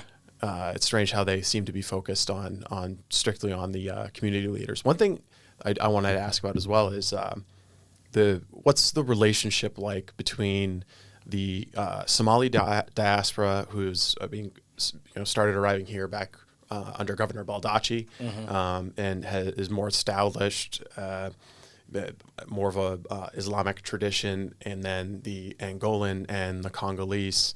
So there's like religious and language differences. Most Mainers from like where I grew up just see like Black people from Africa, and it's just like kind of like one group, but there's very distinct groups. What is the relationship like between those migrant groups? Because you are kind of locked together, and even some of the like the gatekeepers we've been talking about kind of lop the migrant community together as like just like one bucket of people that they derive power from. Yeah, obviously there's nonprofits called Somali Community Center, Burundi Community Center, Rwanda Community Center, Congo Community Center, Afghan Community Center, right? Every country picked their own, and they're all 501c3 now in Maine. Now, the relationship generally is good. I play soccer with a bunch of friends from different countries of the world, and we don't come together under the umbrella Black. No, that's not a thing. We don't come together under the umbrella immigrant. I think we would just run away from each other if that was the organizing theme, right? So so it's sports. Sports is like a universal language. And here's the funny thing: sports is sports, right? But I grew up watching Liverpool, which is English team, white, brown, black, whatever plays for them. Like, that's my team. And the other person from Congo is like Arsenal, right? And the other person is like Real Madrid. We've never been to these places, but it's the sports that really come together. I like to play like Cristiano Ronaldo, a Portuguese guy, never met, right? Someone else really likes Lionel Messi, right? That pretty much like growing up watching American movies, right? So there's this sense of friendliness, joy, and everything just changed when we have to go to an event where someone like Decca is talking, right? Where you're vulnerable, you're Black, you're poor. So it seems just based off what you're saying, my instinct is take all of the money that we're giving to these NGOs and build a huge soccer stadium somewhere and just have like men's league and women's league soccer. That would be really great. I think that'd be really popular. I think that would be very popular, really. We play soccer obviously because it's a sport that we know. I mean, American football, baseball, things like that. We didn't grow up with it, so we don't know nobody. Now, I think, to me, that is the sense I see. Like, I don't care if this guy is cleaning hotels in South Portland or if this guy is a doctor. We're coming together and playing. One thing I really want to say on the record is that if this was in Africa, right? Like if I was in Rwanda, there should be racism towards the other people in that country. I sense that in Kenya, where a group of Al-Shabaab attacked and took a whole mall hostage, and the Kenyan government said, all the Somalis out, right? So I went on a hiding. It's in the so book. There was a Little Mogadishu. Right. Before the Atlantic magazine referred to Lewiston as Little Mogadishu. Little Mogadishu was the refugee camp that you lived in there Kenya. You go. Yeah, exactly. And so, there's the hate is everywhere, right? But when you have a platform or a place like Maine, where I don't think we should carry on things that we've really seen and experienced in other places, because here is where I feel the Rwandan guy, the Congolese and I, and Djiboutian, or the Syrian or the Iraqi, we're actually right here. We're in a place that we both can either thrive or fail together. So You're certainly politically equal, and you said, right. I would say, the similar levels of economic opportunity available to you. Exactly. So which way should we go, right? Where are we going to go? Do we have to go more like the Somalis should just be the immigrant leaders in Maine, Deka, Yusuf, stuff like that? Or should we, or do we really need those people? Do we need the political angle of it where people just talk to us all the time of what we should do? That's one of the things that bothers me. It's like the way we should live, the way we should do things, right? Nobody should tell us that. Yeah, there's not really like any, my representatives aren't coming to me and telling me what I should be doing. Right. Exactly. And it should work the other way, frankly. I mean, that's how elected democracy works. Absolutely. It should definitely work the other way. And so I think that's a great question, really. But, I think that's where we are. I think that the Africans from Africa are born together, sometimes even against the African Americans, right? Yeah. It's a thing. Actually, one of my college roommates was first generation from Zimbabwe. Mm-hmm. His parents had fled Zimbabwe, and I sensed through him his kind of like the differences of opinion that he had between African Americans and his own identity as an African. Yeah. It was a real thing. It is really. Yeah. It is a thing. But after all, I think we should just live our lives. I don't tell me what I would do or should do, or if I get into a beer, why is it your problem? Right? That kind of thing. Yeah. If I am on Maine Wire, why would that concern you, and why does it make you happy if I'm on the press herald, right? I think I've been on every media in Maine. I worked with Maine media. Mm-hmm. But I come to a point that I find joy in loving America, really. But I find stress in the idea of I'm a minority, I'm vulnerable. It just makes me feel nobody. And I've had that experience, to be very honest. I've had that experience where I was a green card, the first term of Trump, and I just ran around, even went to a protest. It's like, I'm going to get deported, And then I thought about it, wait a minute. I mean, I love this country. What if I really promote that idea that I love this country instead of just covering that up and talking about that I'm fearing and scared and where does that take you? And so I the good news is I'm very optimistic that more young immigrants in Maine are on the same path, realizing it's about the individuality, it's about what you believe in, it's about how you take things in. America's not perfect, but America's better than so many places that you could live in, right? It's life in general. I personally had horrible experiences of, someone telling me I don't belong here. If that shrunk me and really got me going, like you mean here in Maine? Here in Maine, here in the U.S. in general. I had that experience because I'm a loud mouth. I kept talking a few times, and then what if I think that person is ignorant, right? What if I think that person really knows nothing about America? So let me just promote my own America, which is the one I love, right? Which is the one I think gives me opportunities, got me through college, even if that meant student loan, because I couldn't have done that other places. But the place, I'll give you an easy example.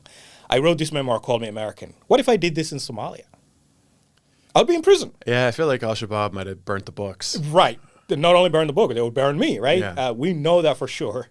What if Ilhan run for office in Somalia? So this is actually gets to an interesting question I wanted to ask, because it seems very much like Somalia is a patriarchal society. It is. Women can't vote, men are leading everything, but also during the civil wars that you lived through and escaped, there was I don't know if genocide is the technically accurate term, but like a killing off of military age males, like anybody over the age of 12 on the wrong clan or just happened not to have an AK-47 was killed. So there was like almost a systematic elimination of males from society. And then in the population of refugees who come over, it seems more like it's a matriarchal society. Mm-hmm. Like you said, you were talking about what mothers in Lewiston expect to see in their household, no guns. It seems like the Somali women are the heads of household in the United States. Is that true? That's very accurate. And what do you think is the cause of that? Well, first of all, you're right that male military age men were eliminated mostly because they were, a potential threat. Exactly. Again, the culture and the faith that I grew up with obviously puts women in a certain place. Like, for example, 50% is what the woman gets, or the man gets 100%. If my father had to sell a house and my sister and I, if he sells his house, my sister and I had to divide the property, she'll take less, I'll take more, right? Mm-hmm. That's a thing that does exist. But yet at the same time, when the Civil War broke out, my dad ran away, basically saving his life because he was man and famous and basketball and tall. Like, he could be easily caught, right? So my mother was the one who said, sleeves up, I'm going to save my kids. And because of her, it's who I am now, right? And that is what pretty much I think any mother would do. I believe the mom in Maine would do the same thing. If there was a war and she would be like, my kids and I are going to die together. I don't think there's some mother out there who's really, a coward. I think all moms are really brave.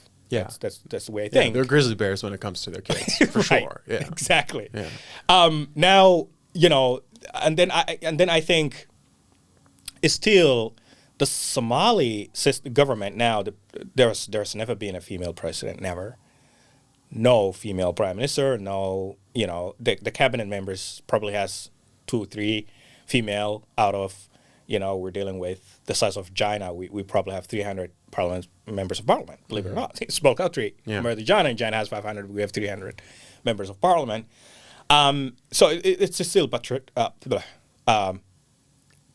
male-led system. Mm-hmm.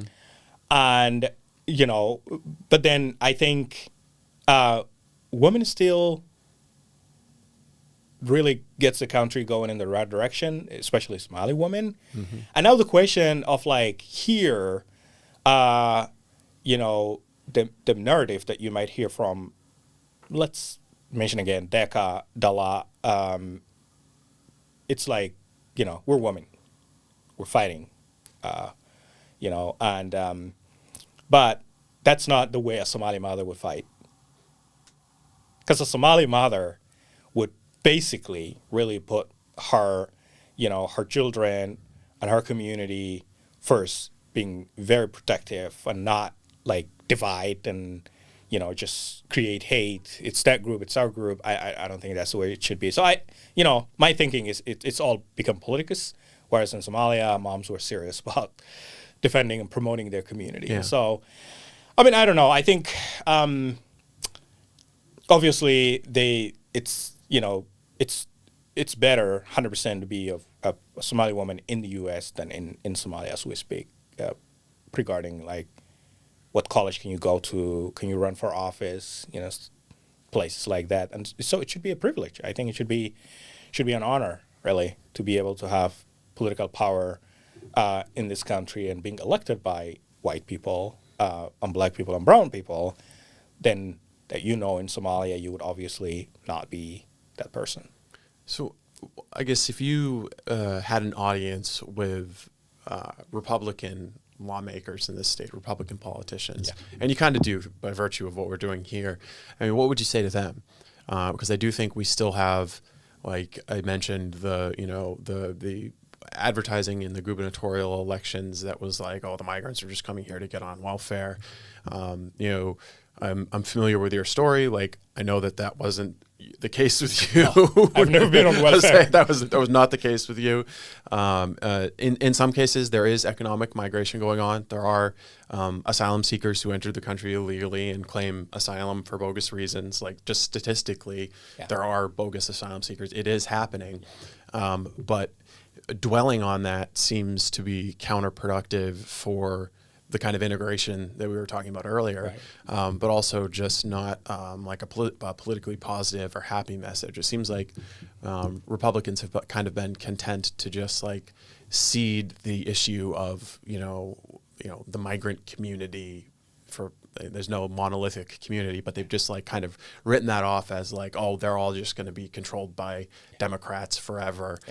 So why even bother bringing a message to them, when in my experience, like having gone to a Congolese church service, like the migrant community is so conservative in terms of family values.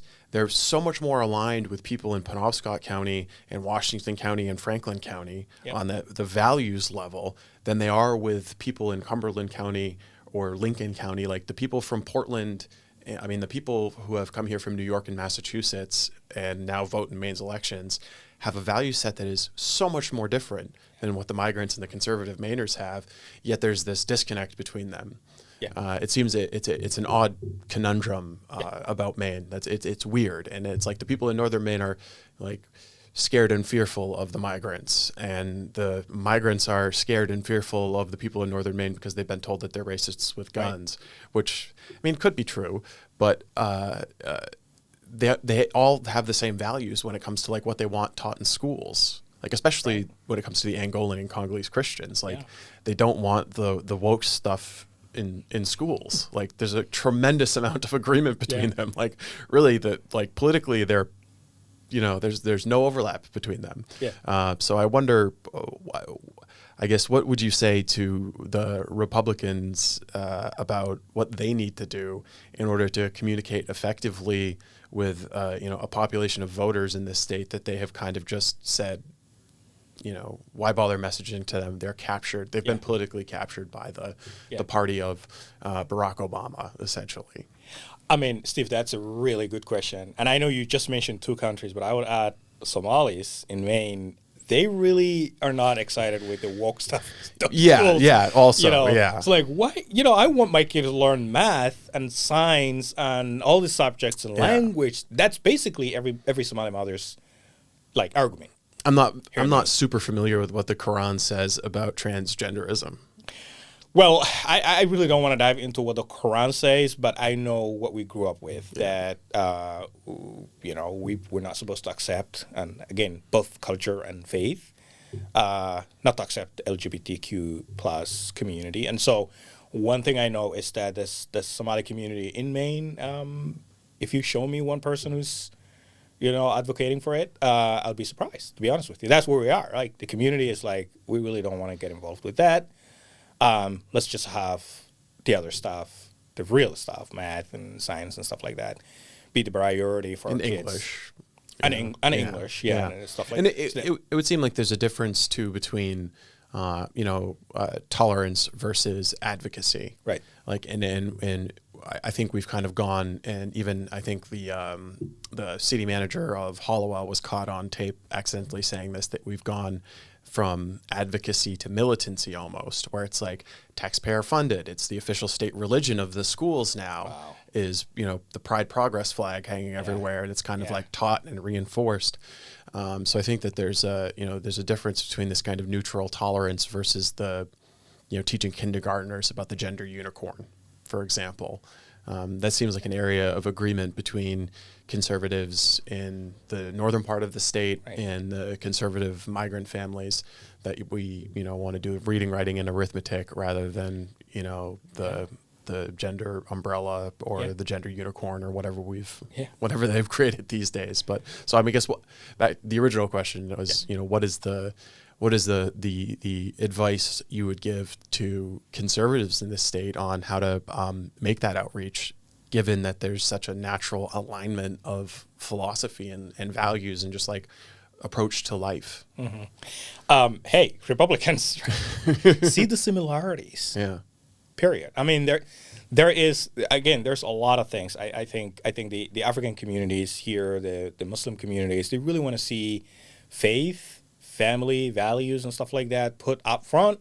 And if you're really an advocate for that, you know, family values, faith, you have a golden ticket here, right? And then the other, sometimes I feel the Republican leadership just listens to the immigrant community leadership, right? Yeah. The immigrant leaders, when the immigrant leaders say something, like if Decca says something, Yeah. Well, yeah. and she has a bill out there, you know, running around, I don't think that's a representative of the overall immigrant, you know, theme.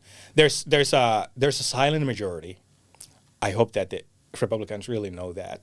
You know, I just look at the numbers. Trump has been voted massively by the Somali community in Minnesota. Believe it or not, I know some people watching this will be like, "What?" They did. I watched it. I followed it. I'm on TikTok, YouTube, everywhere. Dearborn, Michigan. I mean, I don't know how they went. I don't know how they went in terms of Trump, but there was a groundswell of conservative. Yep. You know, an assertion of conservative school policies in Dearborn. Yeah. I mean, you know, one thing I've also heard, and I know that this is true just broadly of Maine, is there's a culture of fear and retribution because of the current government, directly coming from Governor Mills. And the people that she surrounded herself with, people in government are afraid to blow the whistle on wrongdoing and outright corruption because they're worried about retaliation, they're worried about getting fired, they're worried about losing their jobs. And I've also heard that in some of the migrant communities where there's this where they're disgruntled over what's being taught in the schools, the woke curriculum, they're fearful of talking about it because they're worried that it might have immigration consequences for them, which is anti-American. Yeah, absolutely. And like bone chilling.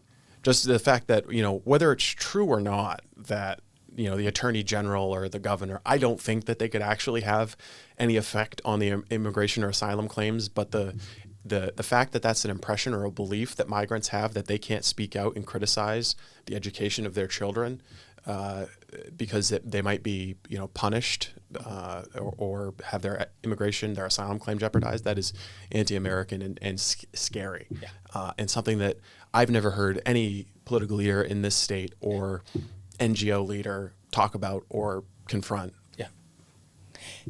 Bingo. I think that speaking for my community, on behalf of my community, that is a thing. You know, a lot of parents are silently cursing, right, behind doors, because they know speaking up in public would feel like they might lose their child's assistance or their assistance, because most of them or even have their child taken away.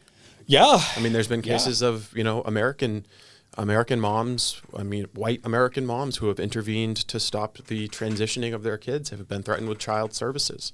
Wow. I mean, that's happened. So, I mean, the threat of, you know, some kind of a government punishment is not totally imagined. Okay. But it's, you know, how pervasive do you think it is amongst the migrant community with, you know, parents who have kids in the school system?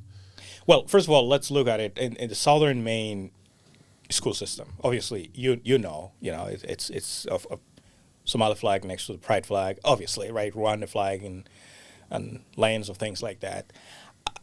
I know 100% that a Somali mother would not want her child to be involved in any LGBTQ plus QAI plus related stuff. She would not. You know, she would be a big no, right? Mm-hmm. But what are the options, right? So I think the schools have also hired people from the immigrant community. Someone is teaching Arabic, someone's teaching math.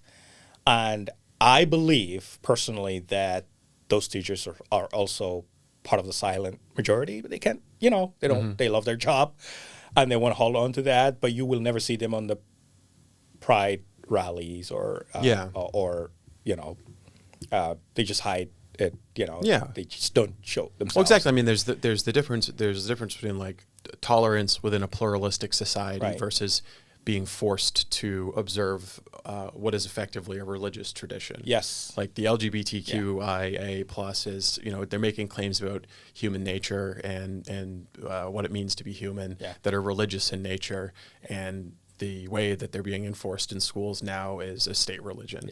So that's what it's not just like, Somali moms don't want their kids to be gay or lesbian. That may be the case, but that's different than not wanting them to be taught transgender ideology like it's biology or physics. Yeah. I would love someone to look into, the elected immigrant leaders into the Maine legislature. They are advocating themselves to their kids, hey, don't be involved into this stuff because you will never see them, right? And so to me, it's a hypocrisy to speak one, a certain way when you're out there on the Capitol here in Augusta, and then behind doors with your community and your kids, you're advocating against exactly what you were advocating for last night. It just doesn't add up. So it's one of the weirdest situations that we really have, and I don't think our leaders are honest. I think sexuality, lesbian, gay, is a taboo topic in a Somali household. I'm saying Somali because I'm from the community, but I'm also sure that the Christian conservative communities whose churches you have visited, they are the same. I'm pretty sure about that. And also, one thing that anybody would respond to, like let's say the average Somali mom who walks into this room right now, she would say, "Oh, I came to the U.S. so that my kid can go to school, learn math, learn physics. I really want them because that's like a dream. The country, we lost our country due to war, and it's every mom's dream that she didn't go to school, but she's going to work at the local gas station at night, but she wants the child to focus heavily on subjects, right? Let's learn physics. I want you to be a doctor." It's very common to hear those things. But once you realize that there's this other topic that the kids are getting involved, where sexuality and conversations like that brought up, it's super uncomfortable. That I know, in my community. But those conversations are happening in the northern Maine counties as well, right, in conservative households. And then again, it's like the line between respectful tolerance, living in a pluralistic society, versus feeling uncomfortable that a state religion is being imposed on your kids. And that if you speak out about it, it's not just that you have this disagreement over school policy, you're made to feel like you're a bad person. And I feel like that culture of fear is never good. Like that is a sign of an unhealthy society. If people feel like they're going to be punished in unrelated ways for speaking out about what's happening in a school community. So maybe we can find some way to broker meetings between the conservatives. Why didn't you have an immigrant mom and dad come over talk to you? Seriously, I would be delighted to translate. Luke and I have kicked around the idea of a video series called Rednecks and Refugees. We want to do like a video series of just like cultural interchange, where I bring some refugees or some migrants up north to ice fishing or go on a moose hunt or something, meet some of the rednecks that they're supposed to be scared of, and just like show, make some cinema of cultural interchange happening to show people fun. To kind of, because it would be. I think it would be really funny. I think if you did it right, I think it could be very funny. But for some reason, I don't think that I can get the kind of taxpayer funding that the other groups are get. You can get a lot of taxpayer money to fund anti-integrationism and anti-assimilationism, but not a lot of money to fund rednecks and refugees, which I think would be way more successful. But I really appreciate your time, and I know we've gone on long here. My last question is, there was in your autobiography, which I encourage everybody to listen to or read, there was a woman who you were friendly with who wouldn't date you because you we're never going to be an American. Yes. Have you managed to contact her and say, look at me now? Right. Have you spiked the football on her? Yeah. You're referring to the woman in Nairobi, because I was a refugee, and she said, I only want a guy in America because that's the way they see us, right? Our communities back in Africa, in Kenya and Somalia, they actually see those of us here economically better, and that's true, right? I mean, if I don't have $5,000 in my savings account, at least I have $500 in my savings account, right? That's if I work. So that girl that I really was, and I admit I was wearing a T-shirt that had Obama's face on the front. I've never come to the U.S., but I was still bragging a little bit about American culture. She was like, "You're just fake. You're pretending. You're not in the U.S. You're a refugee." And then we reconnected, obviously, not romantically at the times. I'm the one who was thinking differently this time. So, but she's still there. She's in Kenya. But good news is she married a Somali guy in Minnesota. Oh, really? So good luck to her. It worked out for her, yeah. Yeah, but she's not here yet, so I don't know what's going on. Yeah. But we'll see. But yeah, I mean, it's funny how, and I think this is generally true for those of us who migrate, come here. Even if we go back, there's a sense of pride being American, really. Even if you hate America, I'm sure that Ilhan traveled to Somalia at one point. She has been received like a queen. I mean, the videos are available on YouTube. It's mostly because she's an American elected official, right? Yeah. The world loves us. I mean, some hate us, I know that. Yeah. But I think everyone should see that it's something to brag about, something to be proud of.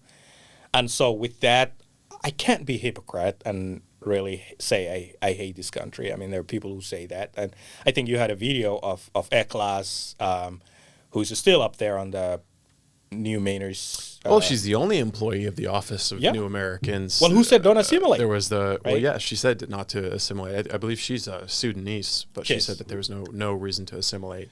And she's now the only employee of the Office of New Americans, which is supposed to be in charge of assimilation. Yeah. It's kind of an odd conundrum there. And obviously Tarlan Abadov, the director who was picked to run the Office of New Americans, had to resign due to poor health.